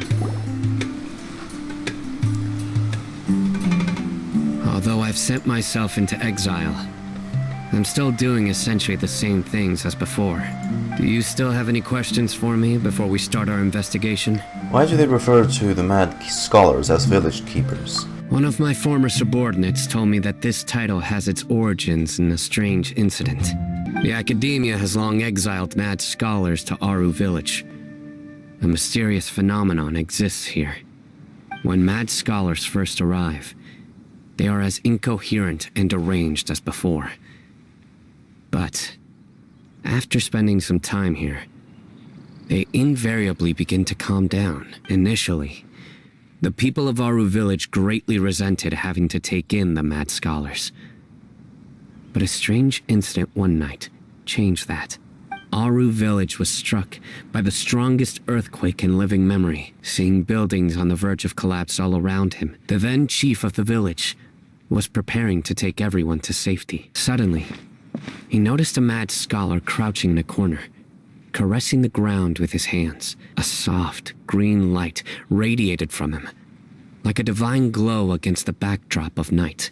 Despite the powerful tremors that ripped through the ground that night, all the houses remained upright, almost as if they had grown roots reaching deep into the ground. In the end, not a single building collapsed, and no one was hurt. Kusanali possessed that mad scholar. After that, the people of Aru village treated the mad scholars with greater kindness and began to refer to them as the village keepers. Good job, Kusanali. It must have been Nahida's power. Only she could have been capable of that. If you are able to draw a conclusion from this one story alone, then it appears you possess much more information than I do.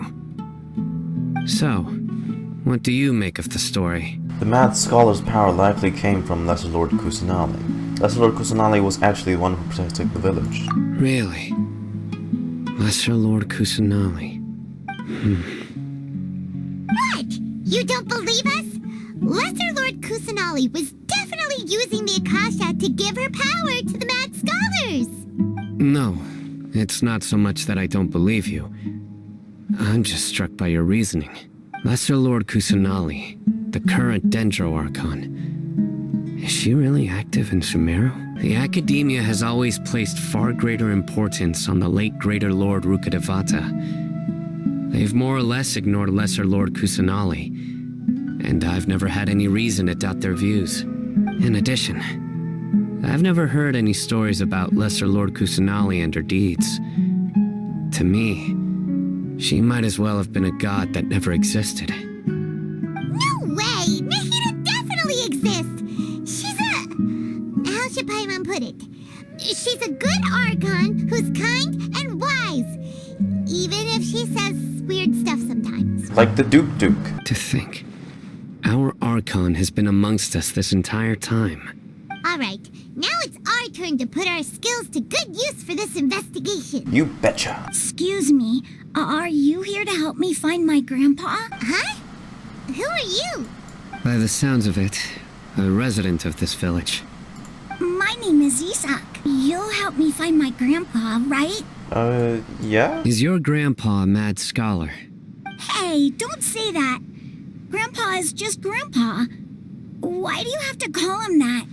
It's not like he's a bad person or anything. The person you're referring to is not a local, yet you are. Why do you call him Grandpa? Grandpa is just Grandpa. He's my family. I heard everything you said to the village chief. Please, you gotta take me with you. I want to find my grandpa. I swear I'll help. I won't be a nuisance. Ah, so you're the one who was eavesdropping on us around the village chief's house. I was planning to go out and take care of whoever it was. Jesus. But I had a vague feeling that they didn't harbor any ill intent. All right. But first, Let's confirm the facts with Candace. As you approach the village chief's house, Cyno asks... Wait, what? Cyno is super vigilant. Is this what all the Matra are like? Isak's parents were both Eremite mercenaries who rarely returned to the village after finding employment in the city. He was raised by his grandfather. Unfortunately, it was only a few years before his grandpa passed away. Isak was still very young at the time, so various families in the village took turns caring for him so he could survive. Later, an elderly mad scholar arrived at the village. Isak thought the scholar bore a striking resemblance to his grandfather, and thus often spied on the man. However, the scholar was unkempt in appearance and incoherent in speech. Although Isak referred to the man as his grandpa, he was afraid and didn't dare to approach him.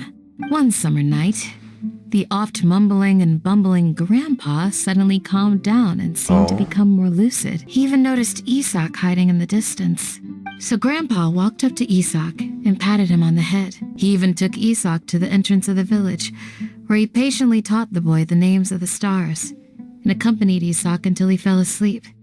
The next morning, Isak woke up and wanted to go find his grandpa again, only to realize his grandpa no longer recognized him. However, is that Nahida too? Grandpa retained his calm expression.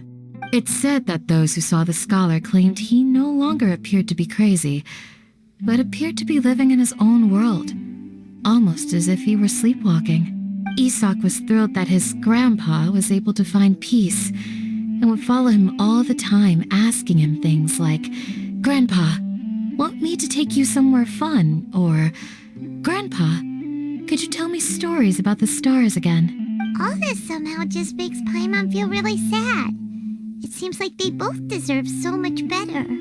Perhaps. Nearly everyone who lives in the desert has some form of hardship or regret. But even so, we must still continue on with our lives. What'd you pan on to Cyno as regret was being mentioned? Lucid Grandpa was probably Nahida. She must have soothed the other mad scholars as well. Dang, does she collectively do that? Like, you know, with the turning all the Akasha terminals green with her power? Or did she actually go like one-on-one, one by one? Because that would have been a lot of work. Maybe the people have always had a considerate god watching over them. As long as Isak keeps his word and doesn't get in our way, we can take him along.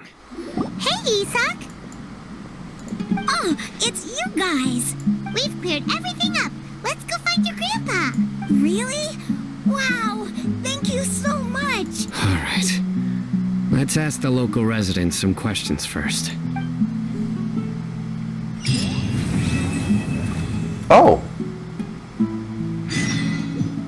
Well. Excuse me, did you happen to see where the missing scholars went? You mean the village keepers? Kazan? When I was eating dinner the other day, I saw one of them by the side of the road, muttering away and eating mushrooms and tree roots.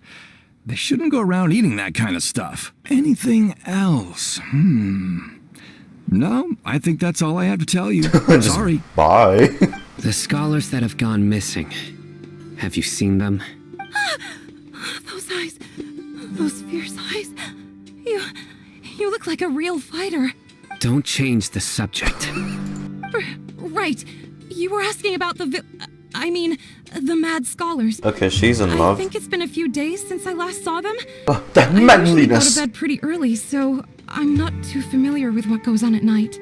But honestly, I feel quite sympathetic towards them. Even though they act a little strange, they've helped me in the past. If it weren't for them, my house would have collapsed long ago. Do you also think Grandpa and the others are good people? Grandpa? Oh, hello there. It's little Isak. You mean that nice man who looks like your grandpa's long-lost twin, right? He was actually the one who protected my house. I saw it with my own eyes. He happened to be staying near my house that day and was doing something with his hands on the ground. That's him. Sir, have you seen my grandpa recently? You know, the one who likes to sit and space out near the village entrance. Oh, well, if it isn't Isak. Oh, your grandpa, huh? It's been a while. The last time I saw him, he was spacing out by the road as usual. I went and asked him if he'd like any of the food I had prepared, despite my wife's protests. Like many people, she's really quite terrified of them. And speaking of my wife, she's still always complaining about how I don't make enough mora. That marriage problem. Explain why she's always mad at me. Hey, you're looking for him, right? Did he go for a walk and get lost? Yeah. Ooh, that's no good. Well, once you found him, come by my place again and I'll cook a little something for the both of you. They're so nice. I've known you since you were very young. So as far as I'm concerned, you're family. Please feel free to come by anytime. What's wrong, Cyno? Did something happen? Don't say anything for now. Isak, stay here. What did your Anubis sense tell you now? What? King Deshret and the three Magi. Listen, see if you can make out what they're saying. Have you heard? The mighty Scarlet King, the sovereign of our faith, will soon return to this world. Yes, of course I have. The Scarlet King is the one and only true ruler of this land. I've never believed in any other gods. Still, you say he's coming back, but it sure doesn't feel like life's about to change around here anytime soon. What's your proof? Haven't you noticed? The village has been getting more deranged scholars than ever. Delavar was saying that many people also went insane just before the fall of the Scarlet King's civilization in ancient times. We don't quite know why, but it seems like there's some sort of connection between insanity and the Scarlet King. Isn't it a sign of the Scarlet King's power that all the mad scholars have disappeared? If you ask me, they must have been chosen as the final sacrifice for the Scarlet King's resurrection. Now, repeat everything you've just said from the very beginning. Whoa. Who are you? Where did you come from? My patience is running thin. You heard what I asked. Oh shit. Cyno, jump. Yeah. Bro, this guy's something else. Just look at his eyes. One wrong move and he's gonna flay us alive. Let's not get on his bad side, okay? I am no match for this guy. Jesus, you're just that intimidating us, I know. Well, I only know a few things from hearsay. I went for a drink the other day and heard others talking about a rumor that the madmen will disappear and that the Scarlet King will return to this land. I'm not making this up, I swear! Hey, go on, keep talking. It's true. It's all true, sir. We desert folk have had more than enough of those people at the academia. They keep sending us all their mad scholars and won't let us have a good life. Would you want to live like this if you were in our place? The Radicals were even more thrilled than me when they heard the news. We're all praying for the Scarlet King's speedy return. Delavar also said that once the Scarlet King returns to our side, it's only a matter of time before we conquer the land on the other side of the wall. They're all willing to serve under the Scarlet King and fight for a share of the glory. Can't we just have unity, you know? United, not fight? At first, I told myself it was just the drink talking, but then all the mad scholars vanished without a trace, just as the rumors said. Please don't beat me up just for mentioning these rumors. If I'm guilty, then everyone else around here is also guilty. I'm just saying what the others said. The academia is probably the true target of their hatred. Where is this radical person you talked about? I haven't run into him over the past few days, so he probably hasn't been around the village. What about you, man? Have you seen him at all? I have many ways to stop you from talking, and many others to stop you from sending warning messages. So you'd best just stay home and hope I don't hear of you trying to contact anybody. Don't do anything until I've gotten to the bottom of this. Try something foolish, and even Candace won't be able to protect you. The rumor we heard just now seems like a strong lead, but we need to check a few more places. Maybe we could check the scholars' homes. Maybe we'll find something there. Where's your grandpa's house? Well, I can take you there. Just follow me. Oh, whoa, how... Here? Here? What, you don't mean the camp, right? This is where Grandpa usually stays. Oh, what's that smell? Cyno, did you catch a faint whiff of incense? No, there's a scent that you can sense, but I can't. A certain traveler here once passed out from that smell. Thankfully, Tighnari saved the day. And then he gave us a long lecture to explain all about how it worked. So, you know Tighnari? Huh? You know him too? Are you two friends? Yes. Oh. Now that I concentrate, I can also make out the scent of incense. I can't handle this scent very well. Did you first encounter this scent at Tighnari's house? No, it was in the forest where a scholar was meditating. In the forest. From a scholar. Let's keep looking for more clues. It'd be more efficient if we split up. Well, this isn't a horror movie, so we should be fine. What are you looking for, Cyno? Here it is. Take a look right here. Although the traces have been completely buried in the sand, there are footprints here. From the size and shape, they belong to an adult male. This pattern is a common one from this area. Local shoes. This was probably someone from the village. The scent is quite faint, but still extant. The footprints head in the direction of the door. You mean someone else has been here? But who would come looking for Grandpa? He doesn't have any friends. We'd have to ask whoever lured him away with the incense. Lured him away, so that's what happened. Huh? So you can lure someone away with just a scent? You get lured away by food all the time. You fall for that kind of thing all the time, Paimon. Hey! What's wrong with liking good food? Everyone's got something they love in life. Exactly. Most scholars are fond of incense, since the smell supposedly helps them clear their minds and discover new knowledge. Meditation. Could the disappearance of all the mad scholars have something to do with the radicals? It's highly likely. Please, you have to save my grandpa. Grandpa's never done anything wrong. Please help him. Sounds like we'd better help get him back. Don't you worry, Isak. We won't let whoever took him get away with it. Let's head to Aru village and inform Candace and the others about what we learned here. After that, we'll set off to find the scholars. Right. The darker fabric definitely looks a lot better. That'd be my choice, too. Oh, y'all catching up on fashion? We're back, Candace. We've got a lot to tell you. Alhaitham didn't go with you? We haven't seen him at all. Huh. I saw him around the village entrance earlier and figured he was investigating with you. I guess he must have gone off on his own. Did you find out anything useful? You tell Candace and Dehya everything you've learned. I see. So someone used a kind of incense to lead the exiled scholars away from the village. The resurrection of the Scarlet King? First I've heard of it. Far as I know, the kind of incense you just mentioned is only popular beyond the wall. Hey, the last one someone eavesdropped, they got spotted immediately. Scholars are fond of it, but as you can see, there aren't many scholars still studying around these parts. No seller would be able to make a profit here. Not to mention making incense is a labor-intensive process. You won't see anybody in the desert with the patience to make or sell something that requires that kind of effort. It seems someone from beyond the wall must have been supporting this. Makes sense.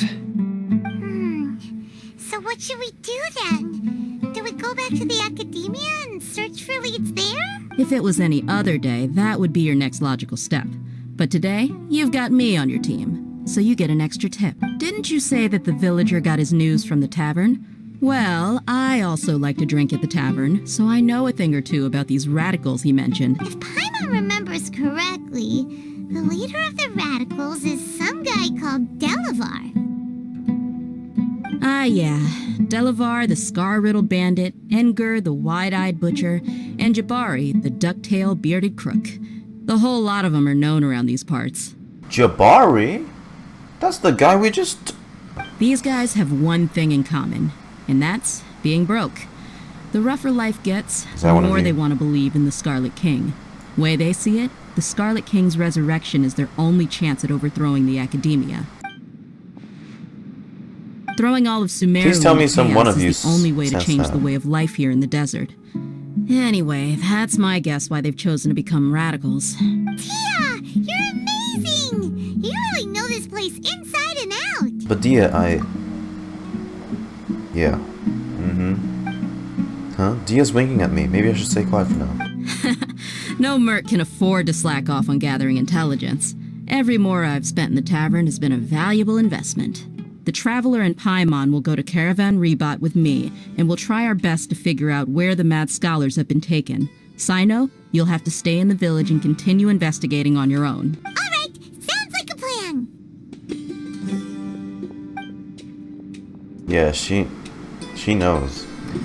Well, here we are again. Sounds like you're starting to get familiar with the area. Paimon's amazed every time we see the wall of Samiel. How can a wall this tall even exist? It's almost unreal. It's not that tall. I know what you mean. I had the same question every time I walked this way when I was a kid. Okay, maybe it isn't tall. Also, why is this high wall here? And can a wall really block sandstorms? It was only after I grew up that I realized the wall of Samiel isn't just there to keep out the sandstorms. It serves a more important purpose, keeping out people like us. Sumeru is run by wise and mighty sages. To them, us desert dwellers are nothing but tools that can be used and discarded at their whim. We're cheap labor, like livestock, but easier to control. Nothing more. Even if a child from the desert got the chance to obtain an Akasha terminal, almost all their requests for knowledge would be denied. The academia believes we're underserving. Geniuses like Tighnari are 1 in a million. The other children never get a single chance to try and rewrite their fate, even though the academia knows very well that we're humans, just as they are. That's terrible. I would tear down this wall with my own hands if I could. I understand how she feels, but I hope she doesn't do anything drastic here. Caravan Rebot is crawling with people, so be careful what you say. We don't want anyone to find out what we're here for. Our mission started the moment we arrived here. Let's go check out the tavern. Maybe we'll find someone I know. Just our luck. None of them are here today. You mean you don't see anyone you know? Dehya, is that you? What a coincidence. You here for a drink too? Oh, who are you? Zaki. Finally, a friendly face. Oh, and who do you have with you here? Guests from another land? You could say that. Hello, nice to meet you. Hello. I'm Zaki. Dehya's, how would you put it? Drinking buddy? We've had drinks together a few times. You could say we go back a ways. Anyway, as far as my friends here, they aren't too shabby, are they? You rarely see any Outlanders so friendly and respectful nowadays. Absolutely. Much better than those people on the other side of the wall. So, Dehya, are you looking for someone? Yeah. Have you seen Enger, Delavar, or Jabari recently? Of course I have. Matter of fact, we were all here drinking together just a few days ago. I've got a spice trading deal from another nation. I thought maybe Delavar and his friends might be interested. Know where I could find him? Ah, how thoughtful of you. Then I assume you also know that Delavar's been having a hard time making ends meet these days, so you came here to help him out? Hey, keep it down. Let's just say I prefer to keep this deal a secret. Y'all at Caravan Rebot are like family. If there's more to be made, why not do it together? Besides, Delavar and his friends have muscle. They'd be a good fit for escorting the goods. Yes, how considerate of you. Delavar's my friend too, so of course I can take you to him. Come with me.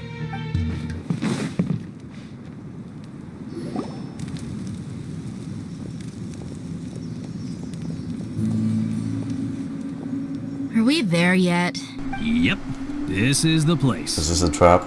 This place is practically deserted. What are they doing in a place like this? It's a trap. Why don't you take a guess? Go on. A wild stab in the dark. Wow, so much for drinking buddies, am I? You're like lambs to the slaughter.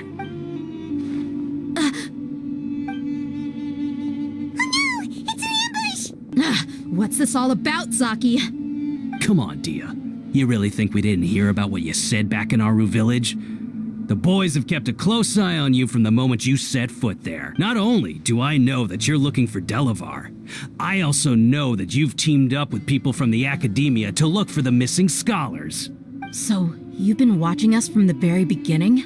Uh-oh. Paimon knew leaving Cyno behind was a mistake. So you and Delavar have been partners all along.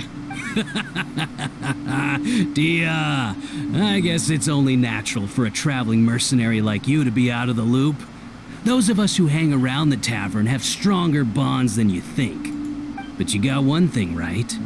We're all looking forward to an uprising in Sumeru.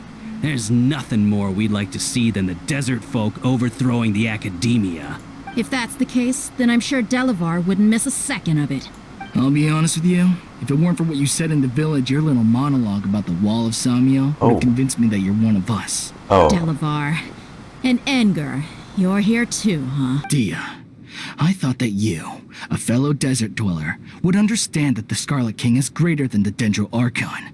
Little did I know, you don't deserve to join us. Yeah, gee, what a missed opportunity. Adopting radical views and kidnapping innocent scholars, all because of some baseless rumors. Anything else I'm missing out on? See? There you have it.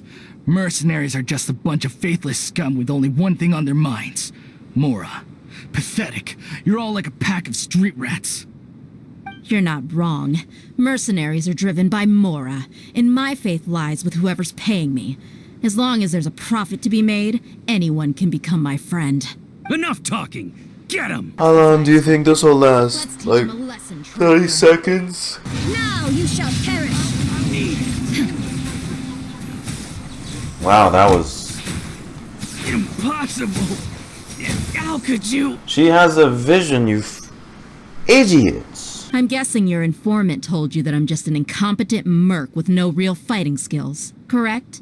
I mean, that is what I said after all. And of course you would believe everything he reported. The only thing you know about me is that I'm a mercenary, but you've never seen me in action. Even though you see how she dresses, monsters together, you believed that You wanna mess Candace with her. was the only one doing all the Yeah. real fighting. You lied in the village because you figured that we'd have people watching you. And you were stupid enough to fall for it. I figured as much the first time we drank together. You all thought you were so smart. Dang, the player gets played. With one swift kick, Dehya knocks Zaki unconscious. That should be all of them. Whoa! So you've been There's still planning this Jabari. since we were in Aru Village? No task can be done without preparation. I just happened to notice a couple suspicious-looking people while you were out investigating. So, those names you mentioned. That's just a bunch of drunk talk. Engar and Delavar like to talk themselves up when they're drinking. Engar, the wide-eyed butcher, and Delavar, the scar-riddled bandit, are the nicknames they came up with for themselves. In reality, they are nothing. He's just a numbskull who fell right into our trap. Zaki was probably the best hidden of them all. My initial plan was to find Delavar first, and then try to track him down. So who is the duck-tail bearded crook? That's what you wanted to ask when we were at Uncle Anpu's house, right? Jabari's one of the villagers you talked to. You know, the one who wanted to treat Isak and his grandpa to some food. Wait, so he's a radical too? No, he isn't. I just needed to tack on a random villager name to make the eavesdropper think that I was making some wild guesses based on my impressions. Oh, okay. So, that thing you were saying before, is it really true? About what? About how mercenaries only care about Mora, and that anyone's a friend as long as there's a profit. Does that bother you? I don't think you're that kind of person. What makes you so sure? Because even without an employer, you're still helping us out. Dehya, do you dislike the Dendro Archon like the other desert folk? You two are pretty sharp. No, I don't have anything against the Dendro Archon. I've heard a lot of nice things about the Lesser Lord from Dunyarzad. I can understand her devotion and gratitude. Dunyarzad's just an ordinary person. There's no way a god would be so involved in the lives of everyday people, unless they were truly compassionate. I've begun to realize that the sages are behind everything that's happened recently. The Radicals' blind belief in the Scarlet King, making the Dendro Archon out to be an enemy. It's all the Academia's trickery. But I see through it all. And unlike them, I can never be hostile towards anyone who's never done anything wrong. Good then. Anyway, looks like we're done with business here. Traveler, lend me a hand. Let's tie him up and bring him to the village. This should be all of them. I'll let you take it from here. All right. I'll be in touch. Until then, please stand by while I'm questioning them. Why don't you pass some time by exploring the area? I'll meet you back here tomorrow morning, Traveler. The next day. Paimon's been wondering. You seem to know Candace pretty well. Have you been friends for a long time? We've known each other for some time now. She's a pretty interesting person. Even though she's an extremely strong warrior, she never misuses her powers against others. Oh, Paimon knows what you mean. Like a lot of martial artists say, never take the fight outside the ring. Yep, I guess you can put it that way. It takes strong convictions to be as dedicated as she is, and shoulder that kind of responsibility. Us mercs, on the other hand, we pretty much live from one day to the next. Well, Paimon thinks you're great too. Really? Thanks for that. Ah. Hello. I did not even notice you were there. I was here yesterday to help out a little. To help out? By doing what? Sharing some interrogation techniques. Oh. When you mean by techniques, do you mean like beating them the fuck up? Alright. Candace, where? Whoa, you look furious. Oh shit. Do I? What gave it away? Your face? Still, it's perfectly understandable why I'm angry. I'm sure everyone present would agree. Yes, ma'am. Please, don't beat us anymore. We're gonna die. Well, looks like Cyno taught her well. She mastered it really quickly too. Now she's just as terrifying as he is. You fear death yourselves, yet you do not hesitate to place the lives of others at risk. The absurdity is mind-boggling. The ones you call mad scholars are known to us as the Village Keepers. They are vital members of our community, and some even count them as family.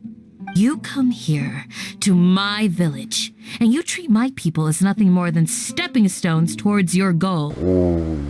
Tell me, you don't piss off her. What would you do to you in my position? Mercy! Please have mercy!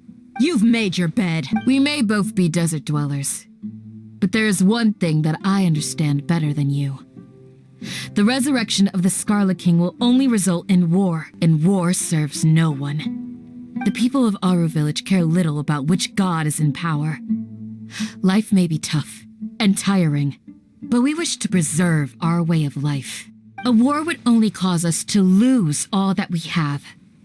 And that is not a responsibility that you can afford to shoulder. We understand. We're sorry. You might not believe this, but it wasn't us who came up with this idea. Someone was spreading rumors in the tavern. That's how we ended up hearing about the Scarlet King's resurrection. Some mystery man told us that mad scholars will make the perfect sacrifice to usher in the Scarlet King's resurrection. Is that you, Dottore? And we can get anything we wish for. They're called Village Keepers. Slip up again, and you'll regret it. Yes, sorry. It was all that mystery man's doing. He told us to spread word about the Scarlet King's resurrection and talked us into helping him. In return, he said he'll help facilitate the resurrection process. Where are the Village Keepers now? I'm not sure. That's one. Huh? One what? Strike. You get a total of 3. Then, you die by my hand. If you want your head to stay on your shoulders after we finish this conversation or negotiation, you know, say the fucking truth, damn it. Wait, I'm telling the truth. We don't know anything. It was all him.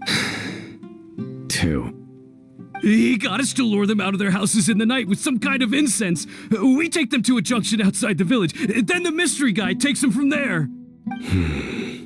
You gotta believe me, please. I'm telling the truth, I swear. Just ask them if you don't believe me. Do you have any idea who that mysterious person might be? You have to believe me. If I knew that, I would have told you his name right away. I'm not risking another beating to keep his secrets. No way. That guy, he wears a cloak, and he's always careful to cover his face. He calls himself the Scarlet King's envoy. I believe I may know what's going on. Uncle Anpu? What do you mean?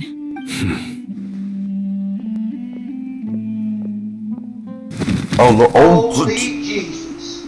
What is that? Smooth. Bruh. Okay, speak. Oh my god, Cyno, you're too much. That's one way to shut them up and keep privacy, sure. If my suspicions are correct, this mystery man they speak of could be from the academia. Some time ago, people from the Academia attempted to take the village keepers away. I refused, insisting that they are part of our community. It strikes me now that this secretive character shares the same goal they had. Which means it's highly likely that the Academia was purposely spreading a false rumor to trick the Radicals into delivering the village keepers right into their hands. They were the ones who brought them here to begin with. Now they're trying to take them back? We aren't gonna let that happen. To harvest their dreams now? In Sumeru City, Setaria also mentioned King DESHRET'S resurrection is just the Academia's misinformation campaign. Just as I thought. But what could they want with the village keepers? People are nothing but tools in the eyes of the Academia.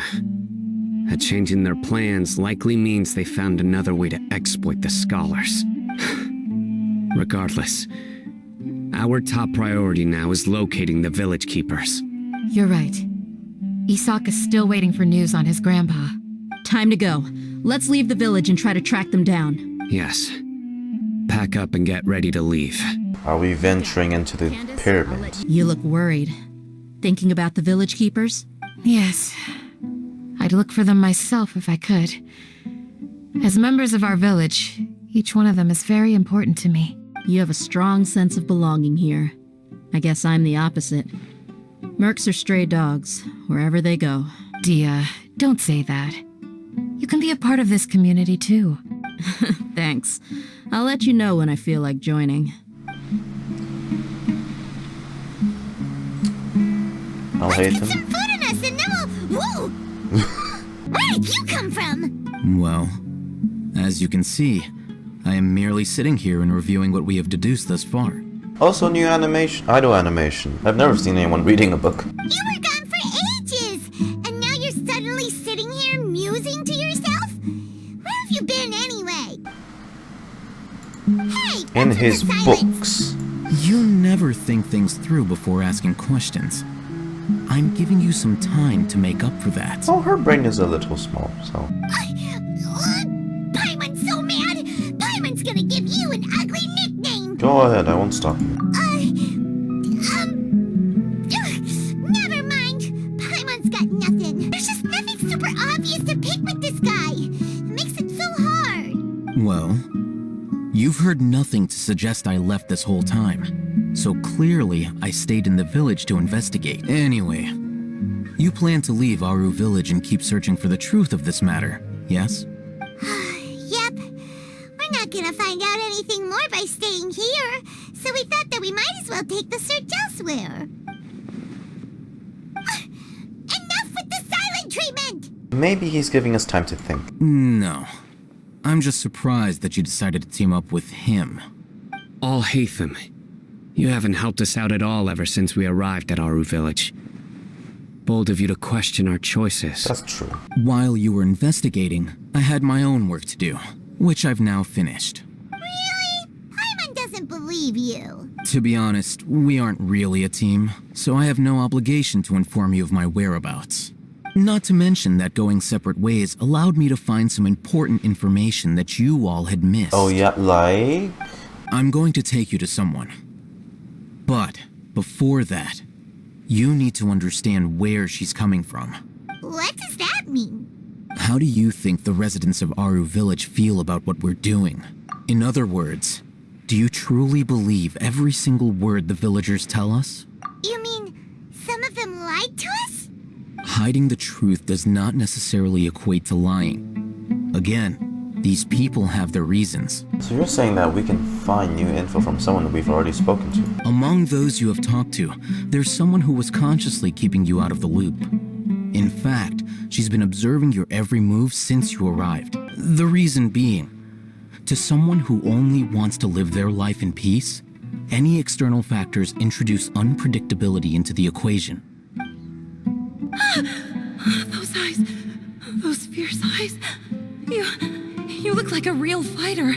Don't change the subject. It's quite obvious that she's intimidated by Cyno's authority and strength. Right. You were asking about the mad scholars. She corrected herself mid-sentence because she's aware that there are Scarlet King fanatics in the village. Wow. If she sounds too friendly towards the village keepers, she could easily make herself the Radicals' next target. I think it's been a few days since I last saw them. Damn, all this I is usually go to bed Sherlock pretty Holmes early, analysis. So I'm not too familiar with what goes on at night. Remember? She made a point of denying her involvement in anything that occurs at night. But honestly, I feel quite sympathetic towards them. Even though they act a little strange, they've helped me in the past. If it weren't for them, my house would have collapsed long ago. After speaking to the village chief, it became clear that the village keepers had protected Aru village at night. In other words, the young miss was very much awake during that time. Then why would she lie? By getting involved with an outsider, she risks drawing unwanted attention to herself. As for why she might be so wary about all this, maybe you should ask her. I'll pass on this one. You said that she is afraid of me. If so, it's best if I stay out of this. We're on it! Miss Shawnee, as we discussed earlier, I've brought someone with me. Mr. Alhaitham, I'm aware of where you stand, but how can I make sure that your friends think the same as you? Huh? What do you mean? We need to clarify our stance or something? Go ahead and talk to her. You'll get the answers you want. Go on. Earn her trust. Is it really that simple? May I call you Traveler? Sure thing, Miss Shawnee. Hi, Traveler. I want to ask you something. Do you think the resurrection of the Scarlet King can truly change Sumeru for the better? No. Why's that? Because it will only result in conflict. That's very similar to what Miss Candace says. I know you two are friends. That's why I'm willing to talk to you, even though I do have some reservations. Before, I wouldn't even have the courage to ask something like this. Traveler, do you believe our lives will get better? That's hard to say. I can't promise anything, but I'll do what the best I can. Yeah! We came here from another nation, so it isn't wrong of you to be weary. And we aren't really residents of any one nation. But even so, we've met lots of people from different places, and we've always fought for what we believed in. We have friends in Sumeru, and we want to help them. That's why we decided to stay here for a while. I want to trust you. My apologies for posing my questions like that. To be honest, I didn't expect you to come back for more information. Alhaitham told us you have your reasons. It's okay. We understand. The fact is that only one side of my family is desert folk. I don't really fit in anywhere in Sumeru. One side? Some believe in the Dendro Archon, while others believe in the Scarlet King. I don't belong to either side, and neither side would want me. Speaking of which, the Radicals mentioned that they despise traitors. Do they just think that anyone who's different from them is a traitor? Yeah. Some people can be so narrow-minded when it comes to bloodline and beliefs. It makes no difference what I say or how I behave. I'll always be suspected of having ulterior motives. Slowly, I just stopped talking to people. I pretended not to hear or see anything. All I want is to live my life in peace. And then it happened. The village keepers who had helped me disappeared with no explanation, and I didn't dare breathe a word about it to anyone. Until now, I actually have a sharper sense of hearing than most. Sometimes, I hear strange crying sounds in the night. It used to be louder and more frequent, but ever since you arrived in the village, it doesn't seem to happen as often, and when it does, it's much quieter. I have to focus really hard to make it out. I confirmed this with the guards on night duty. They also have someone with a good ear, and he's heard similar sounds at night. But, because we're in the middle of a desert, he would rather believe that they are the cries of beasts than ghosts. Could you make out where the sounds were coming from? There's really nothing around these parts, except for an old hospital not far from the village. I think they used to use it for treating Elazar, but it's been abandoned for years. We need to check out that hospital. Yeah, let's go! Whoa. You hear the new music? Lifeless Dar al-Shifa.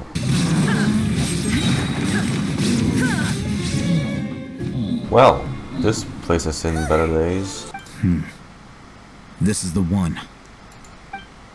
Oh.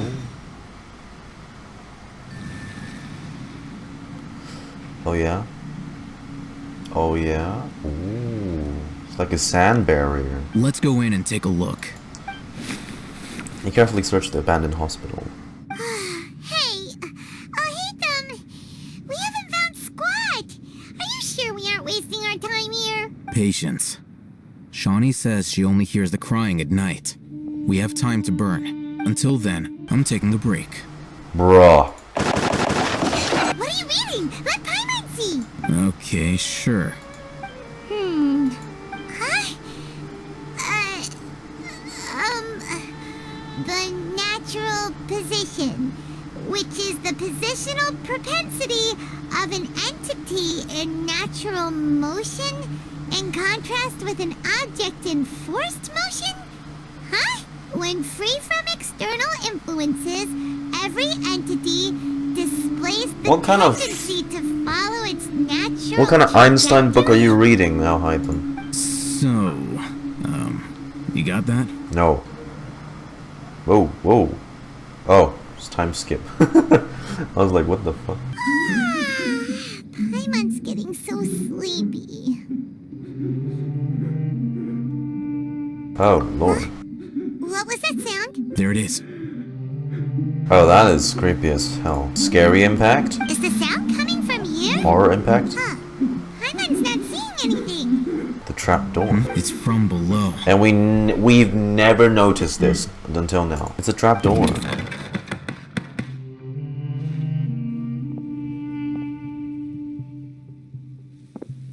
Whoa.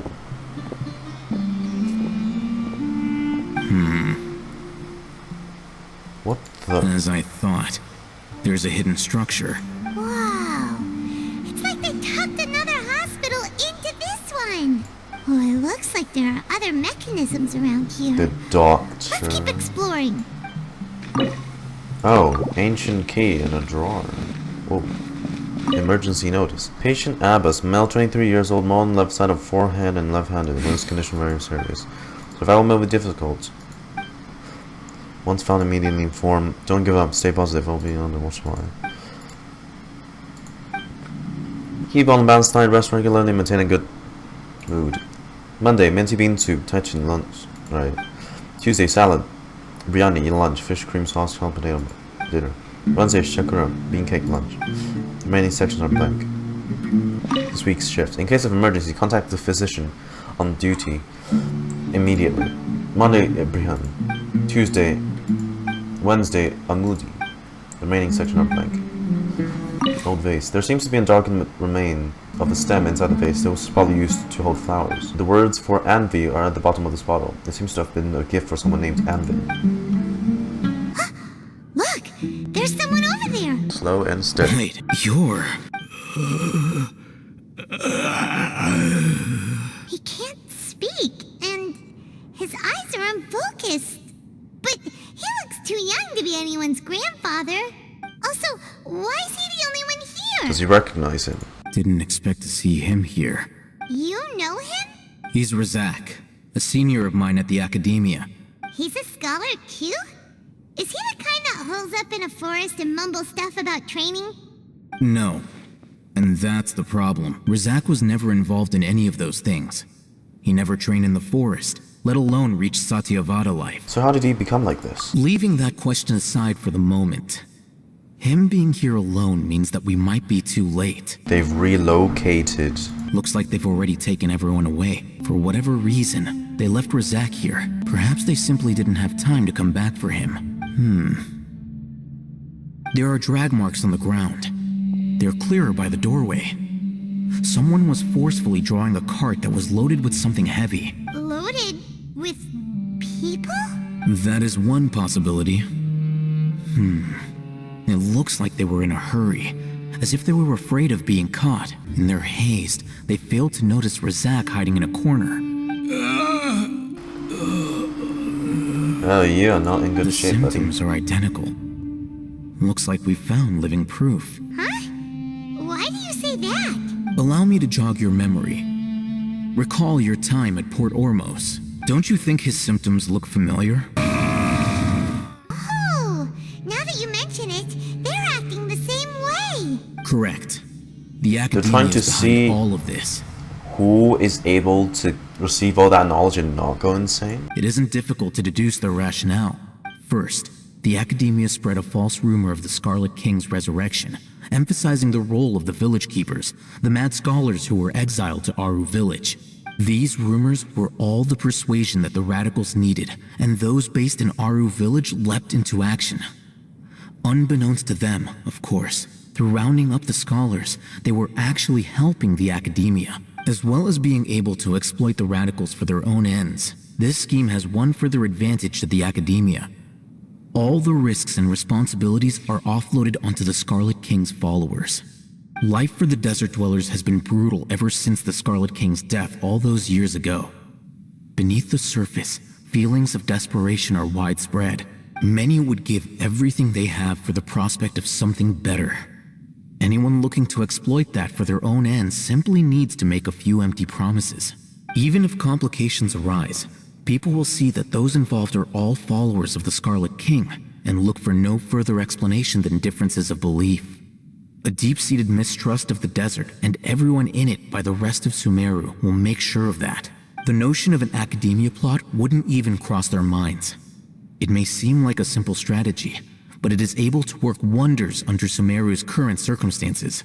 Oh, that makes a lot of sense. It's in line with the village chief's theory, too. But there's still one very important question. Wasn't it the academia that brought the scholars to Aru village in the first place? Right. Why does it want them back now? Throughout this process, one thing has changed. The scholars' identity. First, they were scholars. Then, they became lunatics. After that, they were exiles.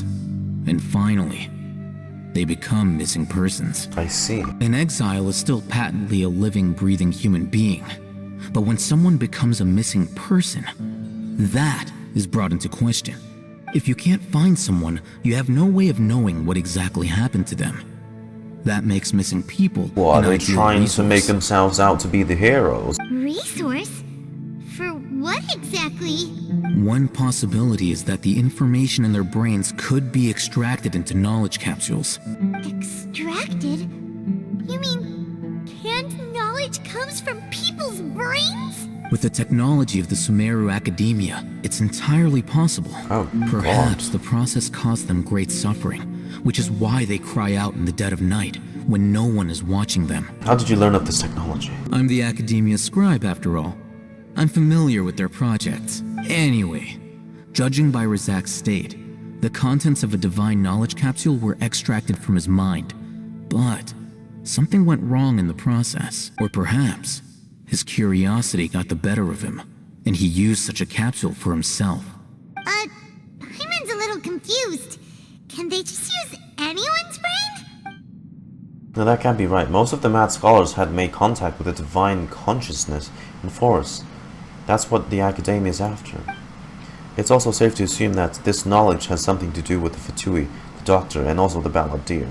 They're using the divine knowledge capsules to turn the Balandir into a god. The look on your face tells me you've realized the answer. The academia needs people who have been exposed to divine consciousness. You mean people who reached and seen Ermin's soul? Or Scaramouche as he's turning into the new god? That's right. To some scholars, gaining knowledge about the gods is their entire life's pursuit. Extracting canned knowledge is just one of the extreme measures they turn to. However, I can't help but wonder, what do they seek to gain from divine knowledge? The academia is going out of their way to look for forbidden knowledge, but what is their ultimate goal? I've spent quite some time trying to analyze the contents of the divine knowledge capsule, but to no avail. It seems like my way of thinking is too different from theirs. You mean you're not even slightly interested in getting your hands on this forbidden stuff? All scholars seek to expand the horizons of knowledge, but I'm not particularly interested in gods, so I don't share their degree of zealotry. Extracting information from people as if they were lifeless objects? If this is the direction of academic progress, then the academia may as well shut its doors. So desperate. Whether it be academics or knowledge, everything has its boundaries. If those lines are crossed, the rules and order that govern everything in the world will be destroyed. Wait! Didn't you step in to help because you felt sympathy for those poor people? Not to be callous, but no. My criteria are a little more restrictive than that. There is no shortage of suffering in Sumeru, and the same can be said for the rest of Teyvat as well. What do you plan to do about that? Save every last person? Your motives are more specific and personal. The Divine Knowledge Capsule is something I want to investigate in full. That doesn't mean I'm willing to take action for the sake of a few strangers. Though he rejects the notion of the greater moral responsibility, he justifies his actions because they are true to his personal motivations. Someone like him might actually make for a better ally. Hyman's been wanting to say this for a while. There are a lot of bad guys in the academia, but you're not one of them. You're their weirdo. Damn. He won't last long if we leave him here. Let's take him with us. We'll work out our next step after we return to Aru village. Ancient key. Oh, that's the key for the drawer upstairs. There's a name inscribed on Bo Hakim. If there weren't crooked carvings of Abbas, and sugar jar on them, it would be difficult to imagine that this sturdy clay jar was ever used to store sugar. There's a name inscribed on this bowl, Avon. Jesus, the conditions of these lads, I'm surprised they still held up. Shelves are full of thin books. You browse through them and find that there's medical records and financial statements. You shut the door in disappointment. I thought there would be some special treasure hidden inside, even though the wooden barrels and crates we find better than this. At least those had cabbage and fowl inside. And what is this? It looks like it fell out from over here. Oh, that's bouncy. Maybe lead us to treasure. So they're researching cures for Elazar. We're back! What's the situation? Who's this? Unfortunately, somebody who's too young to take on the role of Isak's grandfather. Nevertheless, he's one of the people we're trying to find. Tell everyone about what you saw in the abandoned hospital in the current theory. Okay. So, at one point in time, the abandoned Elazar hospital served as the academia's site for extracting divine cant knowledge. Yet, they fled once we were headed to the village, almost as if they knew we were on their trail.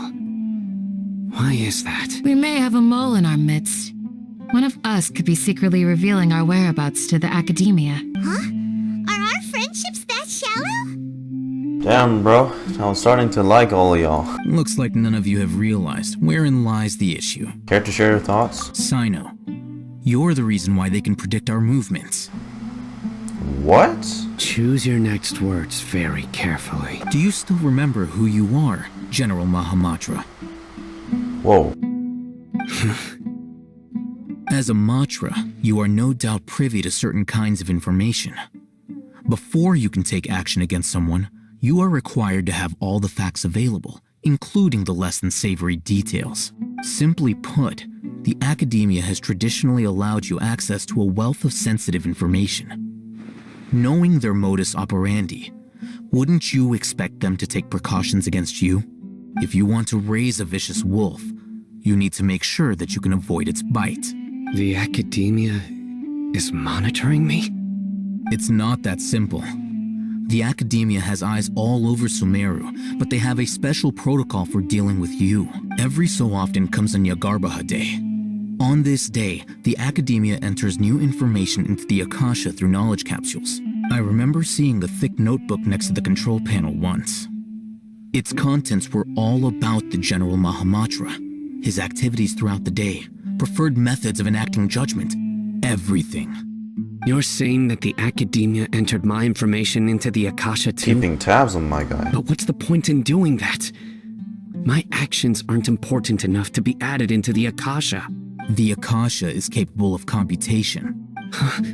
The Akasha's algorithms are entirely capable of predicting your movements using the data entered. When you would depart, how the route you would follow, your destination. How advanced is our algorithm? All of this. It predicted my every move. The academia has been watching you longer than you think. So that's how it is. Cyno adheres to his principles so strongly that he's actually a thorn in their side. Tenacity of will and steadfast faith are worthless to the academia. They need scholars who are easily pliable and mindlessly go after anything they can profit from. Cyno, don't take it to heart. This just proves how much of a trustworthy ally you are. They escaped because of me. Don't blame yourself. It's not like any of us would have known. Exactly. I have an idea.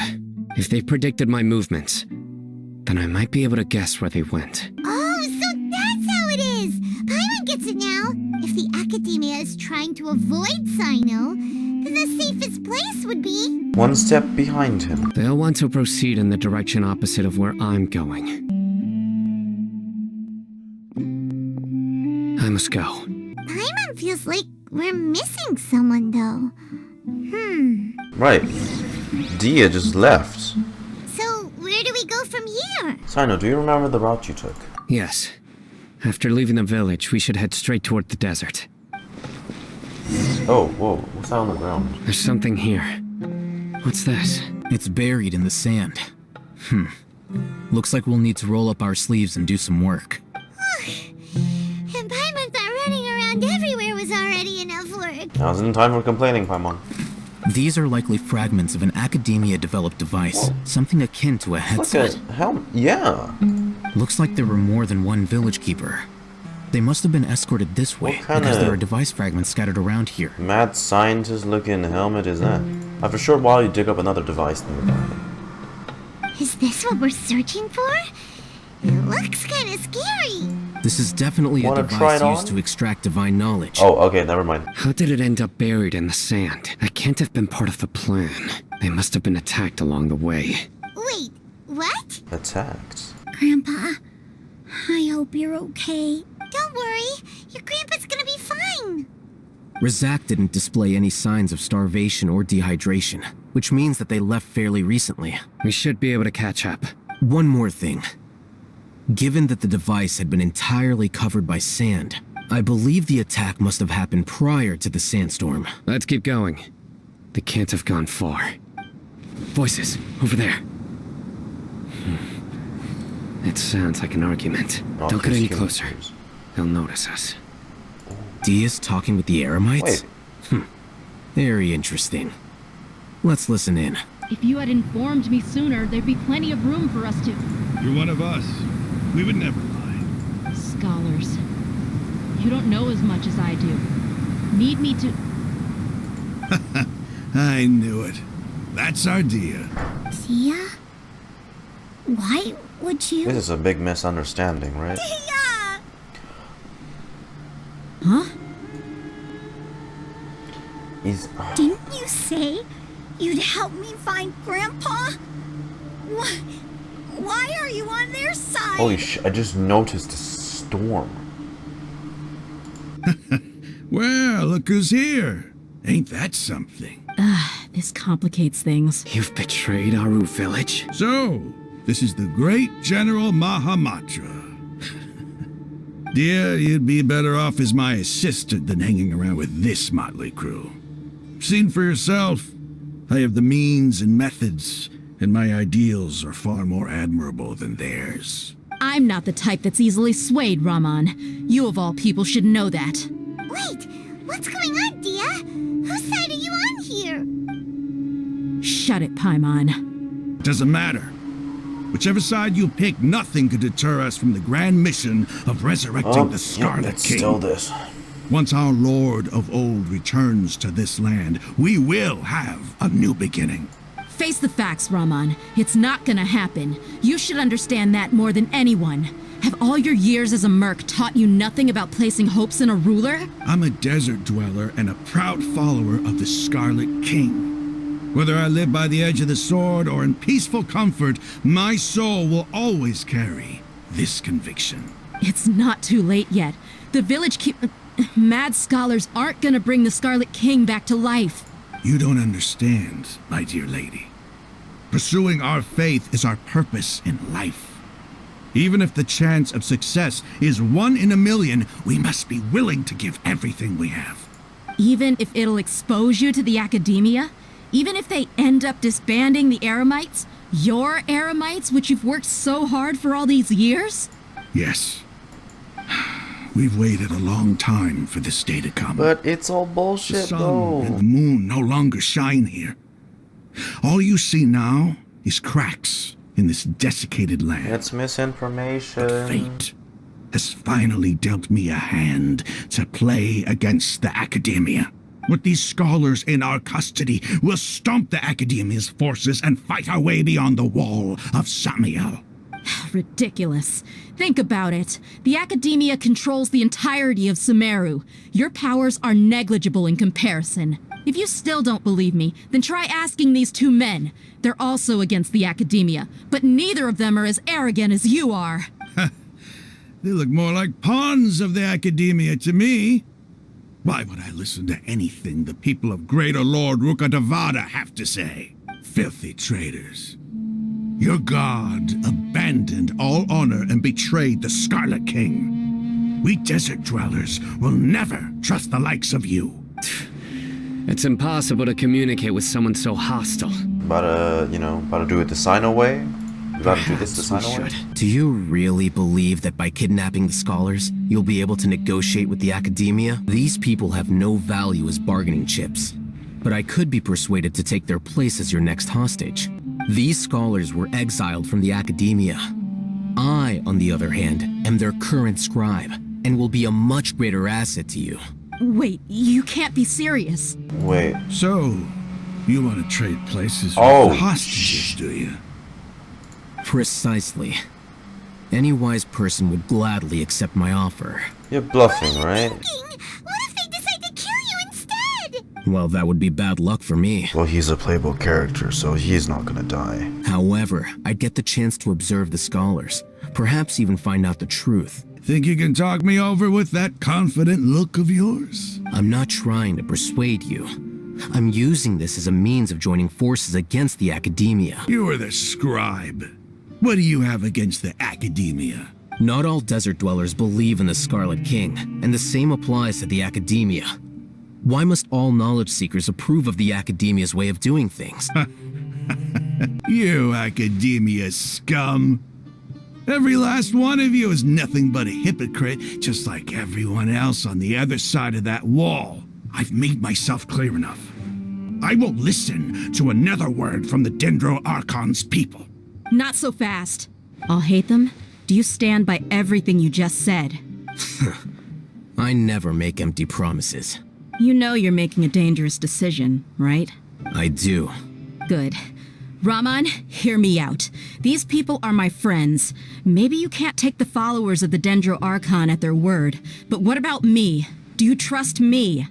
We've known each other for years. Of course I do. In that case, I'm willing to vouch for their honesty with my right arm. Whoa. Come on, Raman, don't be a coward. If you're serious about taking on the Academia, you need to steel yourself. An arm from the Flame Mane. You've piqued my interest. Wait, so it is prosthetics. Let's do it right here then. Give me your right arm as proof of your resolve. We came here to save lives. One arm for that many people is still a pretty good deal, if you ask me. Raman, I'm holding up my end of the deal here. You'd better not let me down. Sure. Go ahead and cut off her right arm. No! Dehya! What are you gonna do? Think of something! You don't have to go this far. That's not for you to decide. Do it! Dehya. Dehya! Run! Yup.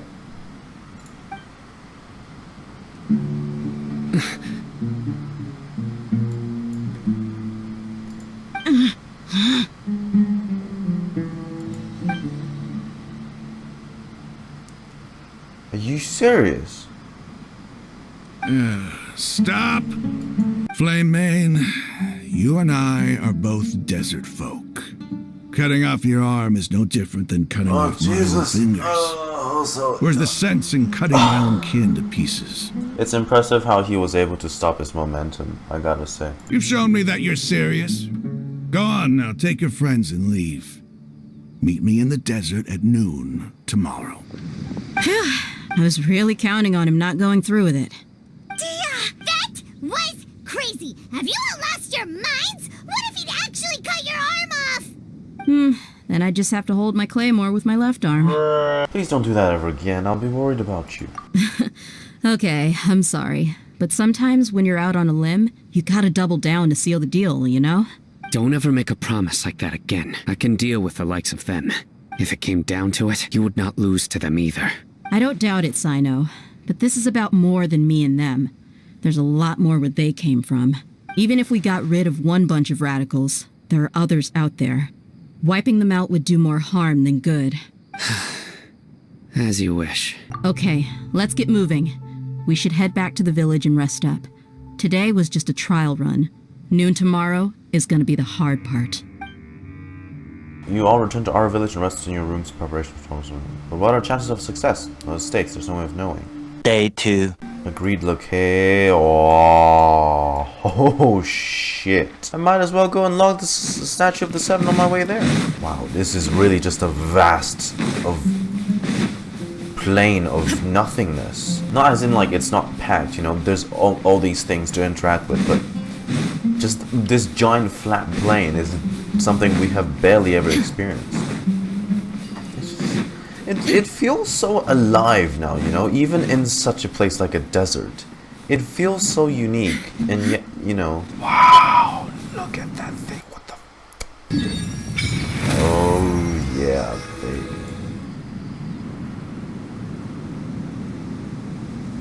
Whoa, alright, it's suddenly daytime. They got here before us. You brought fewer people than I imagined. Bring him over.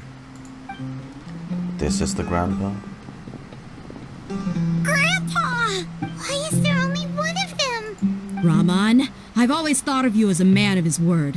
What's this about? It's a one-for-one exchange. Sounds fair, don't you think? Well, let me put it this way. Agreeing to any kind of deal with the Dendro Archon's people is already a huge compromise on my part. Don't you think you've asked enough? You stay right there! Oh, y'all about to... Oh, y'all about to duke it out. With a Waster Greatsword too. She's...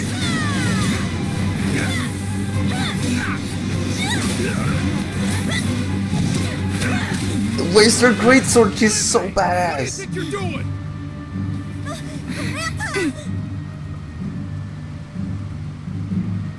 Don't you see this blade here?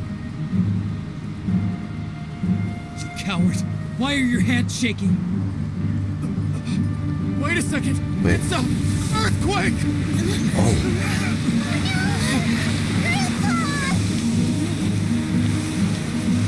Nahida! What?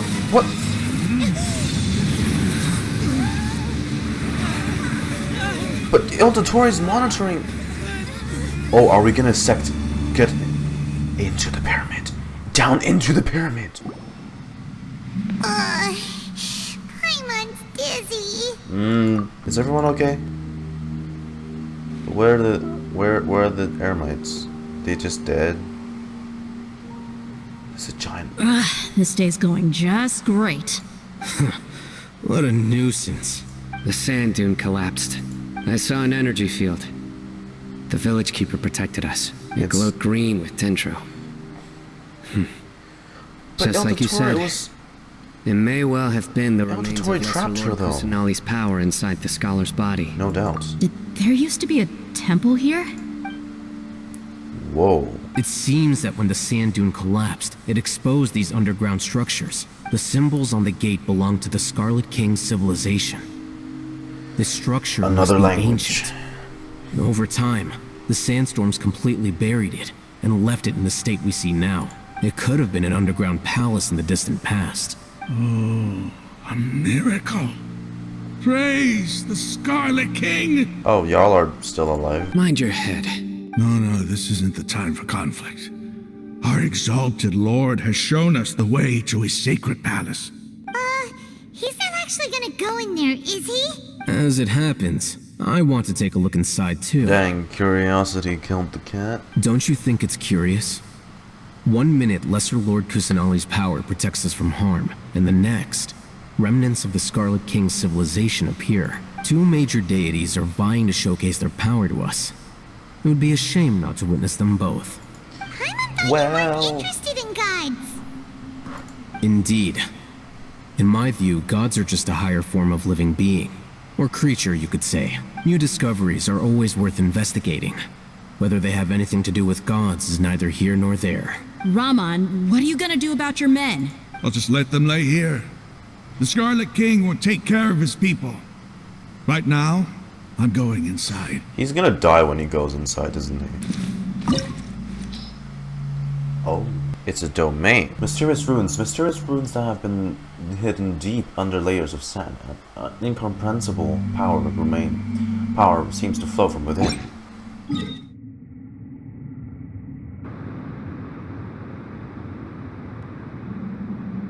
It's full of life here. This defies comprehension. It looked completely desolate from the outside. Yet, it flows with energy inside. Yeah, and there's so many plants. It's so pretty. Sir Raman. Huh? Me? Yeah, who else is called that? While this structure is clearly left over from the Scarlet King civilization, has she been preserving the energy that this flows in place? here is that of the Dendro Archon. Whatever you say. It's not like I have a vision. There's nothing to be angry about. Think of this as an academic journey. It does seem kind of strange. If that's true, then we might have to explore this whole area to find an explanation. Please let me revisit this place. It looks so cool. No.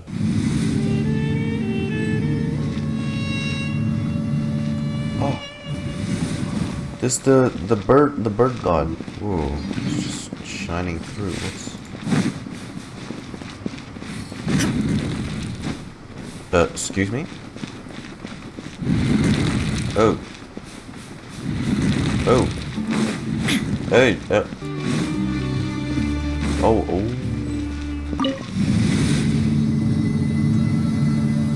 Whoa. Whoa. I'm sorry. Wow, this is one hell of a domain. After 6 days of infiltrating the temple, I finally understand the priest's parlor tricks. The elevator will descend to the ground, get on top of it before it starts ascending again to reach the dome. Nonsense like forbidden oh, thanks, stranger who once ventured here. I get it, I get what they mean. There we go. Big brain. I'm just going down again.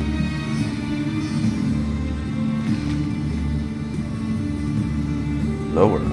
Oh. Oh, what? Oh, now that's a sight to see. The Scarlet King's splendor surrounds us. There's so much vegetation here. It's different than what I expected. Hell yeah, you don't. There are a lot of plants for a desert. That's what I call divine providence of the Scarlet King. Alright, dang, I'm very... Oh.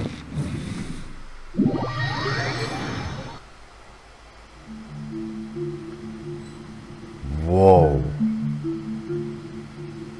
What the hell is that? What is this? It's getting brighter. Oh, it looks so beautiful. Ermin's soul? No. Is this something else? What is this? Wait, what's that? Anubis. A load of flowers. And it looks like there's something among them. It looks like a tomb. These are Scarlet King runes. They left something behind. Yes. It's an elegy written in an ancient script. What does it say? Here lies our faithful priest Kasala. Kasala? His wisdom is a miracle among the people, deserving of high praise and admiration. You can read ancient Scarlet King script? Of course. Every student needs to master at least 20 languages before they graduate. Those people in the who does YouTube challenges, like say going to somewhere and surprising them with their own language, or like the if I don't know your language, you get a free sushi ticket or something. Yeah, they would pass this. He's not serious, right? He is. There's still something off about this place. The elemental energy here is too concentrated. The scent of life. Is it trying to tell us something? Is this it? Analyzing. What, you got your own Jarvis? There seems to be a hidden message among these skeletal remains. Excellent. There's a device from the Scarlet King's civilization in this gravesite. I'll transmit the information over and project it for everyone to see. Alright. Isn't sharing knowledge against the Academia's rules? Yes. However, under the circumstances, I'd prefer you to see this for yourself. Oh. You'll understand after watching it. What is it? A hologram? Civilization is born of knowledge. But so too can knowledge be its demise. Is this the Scarlet King? Caught us unaware. It was knowledge that did not belong to this world. The Scarlet King brought this forbidden knowledge into our world, and it quickly spread like a plague. People's minds were filled with crazed whispers. Dark gray scales spread across their bodies. He brought the Elazar was stripped of its vigor. Only a desperate, deathly silence remained. Were it not for greater Lord Rukkhadevata from the forests, the damage would have been irreversible. She summoned the priests to build temples. That's how he looks. That's how she looks like. Into them the divine power of life. The disaster was miraculously tempered, and the embers of our civilization were preserved in Aru village. Alas, the miracle could not last. As long as forbidden knowledge continued to exist, it would forever blight this world. In the end, the proud king of the desert, my eternal lord, chose to sacrifice himself. I have spent my whole life since guarding one of these many temples. But now, it's my the corpse. duty is coming to an end. As I close my eyes for the final time, the sight of that noble deity will appear in my vision once more. A mantra? In helping the Scarlet King to eradicate forbidden knowledge, she exhausted her strength, and her form became that of a small child. How strange. Now that I think of her, I no longer have any fear of death, for I sense that the spirit of life will abide with me during my eternal sleep. Children of the desert, cling no longer to past grievances, but hold tight to the memory of this act of benevolence. It's that? It's the truth. Well, it's like you know, like Guoba. Guoba was once like this giant, friendly god that, after saving and protecting people from the flood, he exhausted too much of his energy and turned into, you know, the Guoba we know now. After exhausting her energy, she now became Kusanali. No, impossible. Greater Lord Rukkhadevata. So the former Dendro Archon and the Scarlet King were never enemies at all. But this doesn't make any sense. The Dendro Archon's followers, they're clearly... Was that the former Dendro Archon? She became so tiny in the end. Greater Lord Rukkhadevata came to the rescue of King DESHRET'S and his people, but eradicating the forbidden knowledge took so much of her power. The two deities' followers have resented each other all this time, completely unaware of that their gods stuck by each other through life and death. You might be distrustful of the Akasha, but there's no reason for you to doubt the Scarlet King's technology. So, did Rukkhadevata pass away? I don't know. Now I'm a little confused. You've just witnessed his priest's last words. I've never heard about any of this before. His whole world's shattered. The surviving followers of the Scarlet King all gathered in Aru village. Our god did not make mistakes. We refused to believe any of the rumors. The Scarlet King's death, the all but total annihilation of our civilization. It was all Greater Lord Rukkhadevata's doing. We saw her as nothing more than a traitor, who stabbed us in the back in our moment of crisis. Just like us humans. Fighting, feuding, double-crossing each other to survive in the desert. You were blinded by your prejudice. If I hadn't seen this for myself, if I hadn't witnessed his last words with my own eyes, ears, and heart, how could I ever begin to accept this? The truth is so far from what I've always known. Am I really supposed to believe that after all these years, all this time seeking revenge, suddenly now my enemy is my savior? Hey, take it how you want it. Raman, that's enough. Give it a rest. You're starting to make a fool of yourself. Dehya, tell me, my Eremites and I, what are we even fighting for? Raman takes some time to collect his thoughts while the rest of the party continues to explore. Raman's reaction is nothing strange to any believer of the truth. Hey, yep. How you doing? He needs to come to terms with it. Thanks. I should probably go. Can't just stay here forever. What's your next move gonna be? Oh, I know what you're going to ask. I feel deeply ashamed of everything I've done. You'll get everything you're asking for. But please, give me some time. After everything that's happened here today, somehow I need to explain it to the others. I hope the Eremites will turn for the better, honestly. It's not gonna be easy. Well, I guess that's for me to deal with. Dehya, this is where our camp's located. Make a note of it. And I'll return every last one of your your village keepers. We'll share our other resources with you too. You seem to finally understand that our true enemy is the sages. Yes. The gods never gave up on anyone. It's the people responsible for all this that need to face the consequences of their actions. I think this is not the last act of the whole Archon arc. Obviously there's going to be probably Act 2 of Nahida's story quest, which gives us another weekly boss. That's how usually things turn out. Raman's no fool. Being the leader of your own faction in the desert is no easy feat. It's too bad he was held back by his belief in the Scarlet King. But now that that's changed, I guess we have a few more people on our side. This is a turn for the better. We should get going too. Let's head back, have a proper meal, and a nice, long sleep. We'll need all our energy tomorrow. This is at least this resolve for now, right? Cyno? Cyno, we're leaving! Yeah, he saw how Stop yelling. The priest looked like, right? Looked very similar to... Oh.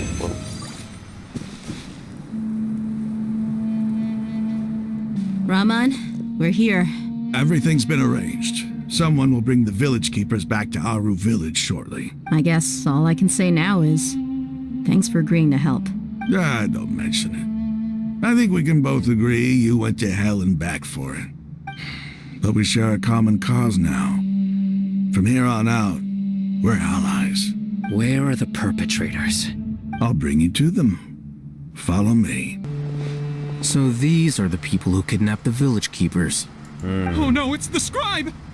There's no need to yell. No one can help you now. Dang. Cold. We've been all over the desert trying to find you! That's right. Oh. Give him a nice beating, Cyno. General Mahamatra? No. Make it quick, please. Swift and painless. Whoa. The moment they set eyes on Cyno, they turn pale like they've seen a ghost! You should have known that I would be coming for you. Wait, we were just following orders. You know what I'm talking about, right? There's no way we could have done all this by ourselves. No, not Cyno. He's gonna tear us limb from limb. I could do worse. Please have mercy. Start talking. Otherwise, I'll have to resort to other methods. More brutal, more gory. I really don't know how to explain it. Well, you better start talking or you'll be sorry. You don't want to make things any more difficult for yourself, do ya? May I ask them a question? Be my guest. The sages are trying to create a new god, aren't they? Uh-huh. That sure didn't sound like a fancy metaphor or anything. You're serious, aren't you? How did you know? The Academia is working on an important and potentially world-changing project. They are creating a new god. A god that will belong to them and to the people of Sumeru. It may seem as if Sumeru's academics are thriving, but ever since the death of Greater Lord Rukkhadevata, scholarly breakthroughs have been few and far between. The withering of Irminsul has been getting worse recently. The sages have tried everything they could think of, but nothing's worked.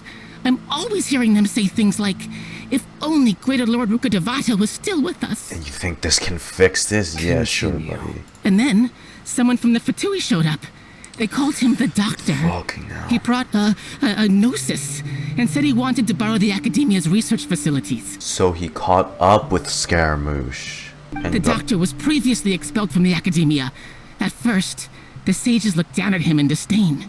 But when he said those words, everyone's expression changed. He asked them, "Do you wish to create a god?"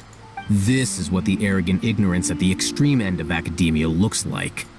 First, the Academia spent a long time constructing a divine vessel, which was based on an exquisite humanoid puppet. After that, they harvested dreams via the Seb-Zerus Festival Samsara, maximizing the Akasha's output. That was also part of it? With the Doctor's help, and the Akasha now functioning at maximum efficiency, they were able to use it to extract the power from the Gnosis and convert it into a divine core. Next, they decided that their new god needed to possess divine wisdom.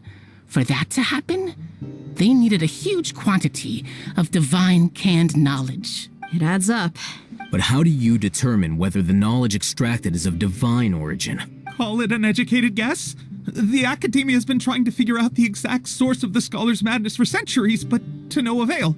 Nobody can explain the cause of this phenomenon. Won't you just create a crazy Surely god, you can see then? what that implies, Scribe Alhaitham. If it's knowledge no mortal can comprehend, then it must be something only gods are able to decipher. In other words, it's the source of the god of wisdom's omniscience and omnipotence. Bad move, you guys. But the sage's end product won't be Greater Lord Rukkhadevata, it will be the Balladeer. You must have noticed by now. The Academia doesn't care about who their god is. It's the ability to exercise control over knowledge and wisdom that matters. It is as if they are cursed with a desire for omniscience and omnipotence that burns in their blood. Some organisms demonstrate phototaxis, and thus orient their entire lives in respect to sources of light. For the sages, their only source of hope is the existence of a deity who embodies the acme of wisdom. This is but a form of phototaxis. For many scholars, the absence of a god of wisdom means stumbling in the darkness for the duration of their lives. Then what does Lesser Lord Kusanali mean to you? Is she not a true god present in this world? If you already have a new god, why try to create another one? From the beginning, the Academia has never treated her as a god.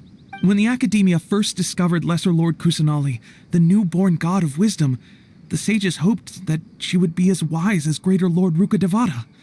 But upon evaluation, they found that at the time she possessed no more intelligence than any ordinary human child. The sages never had a ruder awakening.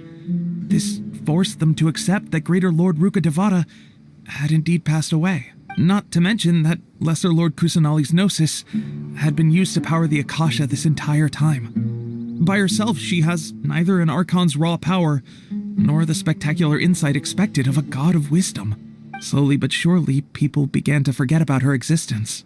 So, this is the path the sages have chosen. Even now, they still refuse to acknowledge Lesser Lord Kusanali. I never imagined a god that god could be subjected to such cruelty. Alright, let's try to keep our cool. If everyone's in a bad mood, then let's change up our scenery. Raman, give me a few men to help us escort the village keepers back to the village. And these 2 scholars, they're coming too. Y'all are going to fucking pay. The village keepers you found have all been returned to their homes, and each one has a dedicated caregiver to look after them. The 2 new scholars are being kept under close supervision, too. Really great work, everyone. Like a team, it's hard not to feel weighed down by what we just learned. Despite everything Lesser Lord Kusanali has done for her people, the Academia has abandoned her in the sanctuary of Surasthana like a lost cause. Even those she's protected have never realized there's such a small and childlike god in the world. Do you have any plans, Traveler? Gods above, you're not talking about work, are you? I want to share everything I know with all of you. So you were still withholding some information? Yes, sorry, I had my reasons. But now I know we're all in this together. In between conversations, Candace and Paimon bring over snacks and tea.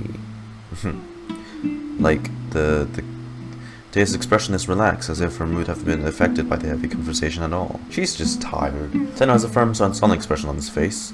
The core of his beliefs, the motivation and purpose of his actions, everything is now clear to him. Alhaitham also turns towards the crowd. He wants to listen too.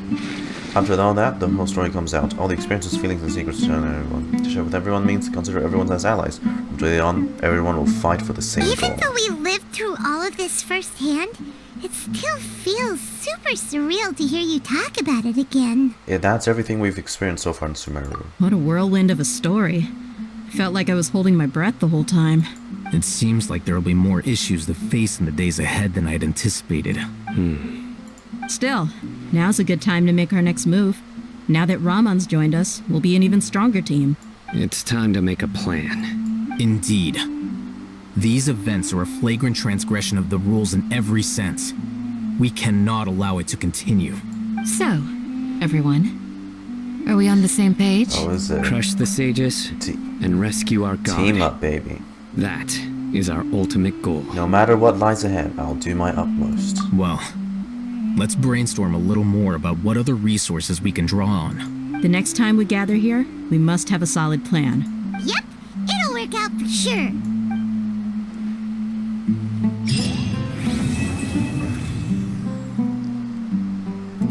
And that's it for this patch. God, I'm not unlocking that yet, in case I trigger that accidentally. I wish y'all can just stay here, you know. Don't rush. This is a big undertaking, and the planning and preparation for what lies ahead will no doubt take some time. Take it slowly. We need to make sure the plan is as effective as possible. He's starting to read his book again. Hey, are you even listening? Would you like me to lend you something to read? No way. Your books aren't quite to Paimon's tastes. I was joking. I know my books are far too difficult for you, and I have no intention of lending them out. Ugh, you're so annoying. I knew this wouldn't be the last Archon quest. There's gonna be like 5 or potentially even 6 parts to this, now that I'm thinking about it. This was the in-between. You must let me know if there's anything I can do to help. Though I cannot leave Aru Village, I can't help but feel stirred when I see the looks in your eyes. I've never felt as roused as this when fighting alone in the past. I suppose this must be the power of camaraderie. In the past, I never imagined that even the gods could suffer from hardship. If we can find a way to change all of this, will this nation become a better place? The past few days have been some of the most challenging work I've ever taken on, and none of it'll earn me a single mora. I can't believe it. Look on the bright side, Dehya. Maybe we'll get a huge reward after this is all over. You've got a point. Hey, what would you do if you woke up tomorrow with more money than you could ever spend? If you mean by money as in Primogems, oh shit. C6 everything, baby. C6, R5, everything. Paimon would buy boatloads of tasty snacks. That's it? Of course. And maybe some tasty drinks as well? Oh my god. How adorable. Well, here's to all our indulgent fantasies. If there's a chance they can come true, I'll give it my best shot. And here's hoping that everything we do from now on will change this world for the better. Dude, you know what this feels like? This feels like the prepping up for an absolutely epic finale. So this was 3.1's Archon quest, which follows into 3.2, and that's probably the finale for the Archon arc. So we got so much more insight into like how the original events between the Scarlet King and Rukkhadevata, how that unfolded in the first place. So they were actually on good terms, and the Scarlet King willingly sacrificed himself, while Rukkhadevata exerted her energy to protect the desert, and thus turned into a small child. Now there I'm not sure whether when she turns into a small child, does that mean she transforms into the now Kusanali, or she still passes away and later reborn as Kusanali? That's what one part I'm still confused about. The whole scheme of the Academia turning the Balladeer into their next Archon. Do they even care if it's a Dendro Archon? Like, as long as it's, you know, intelligent and full of wisdom, I don't think they care about what element it is. Because I don't think they have the technology to turn an Electro-Gnosis' power into Dendro, right? And the fact that Dottore is behind this, and he has the ability to hijack Akashas, and has been manipulating all of this for so long. He's the reason that he incited the idea of turning the Balladeer, turning Scaramouche into a new god, into a new Archon. All his doing, it's the Fatui all over again. So next patch, oh, well, we might have to defeat both of them. Maybe we only defeat Scaramouche, / turn him to the good side, because the Dottore that's here is probably still just a segment. I don't know where his original version is, probably still tucked away in the cozy or the cold Snezhnayan home of his. I don't know how Kusanali was able to still help us. Maybe they always retain a little bit of her consciousness every time they're helped. So much to uncover. I can't wait to watch all the, you know, theory videos on this as well. But as always, thank you all for watching my reaction. Let me know what you thought of this mid-part Archon quest in the comments. What are your thoughts? What are your future predictions? How you think we'll fight the Academia and the Harbingers, both the Doctor and the Balladeer. But yeah, thank you for watching, and I'll see you in the next episode of Genshin Reactions. See ya!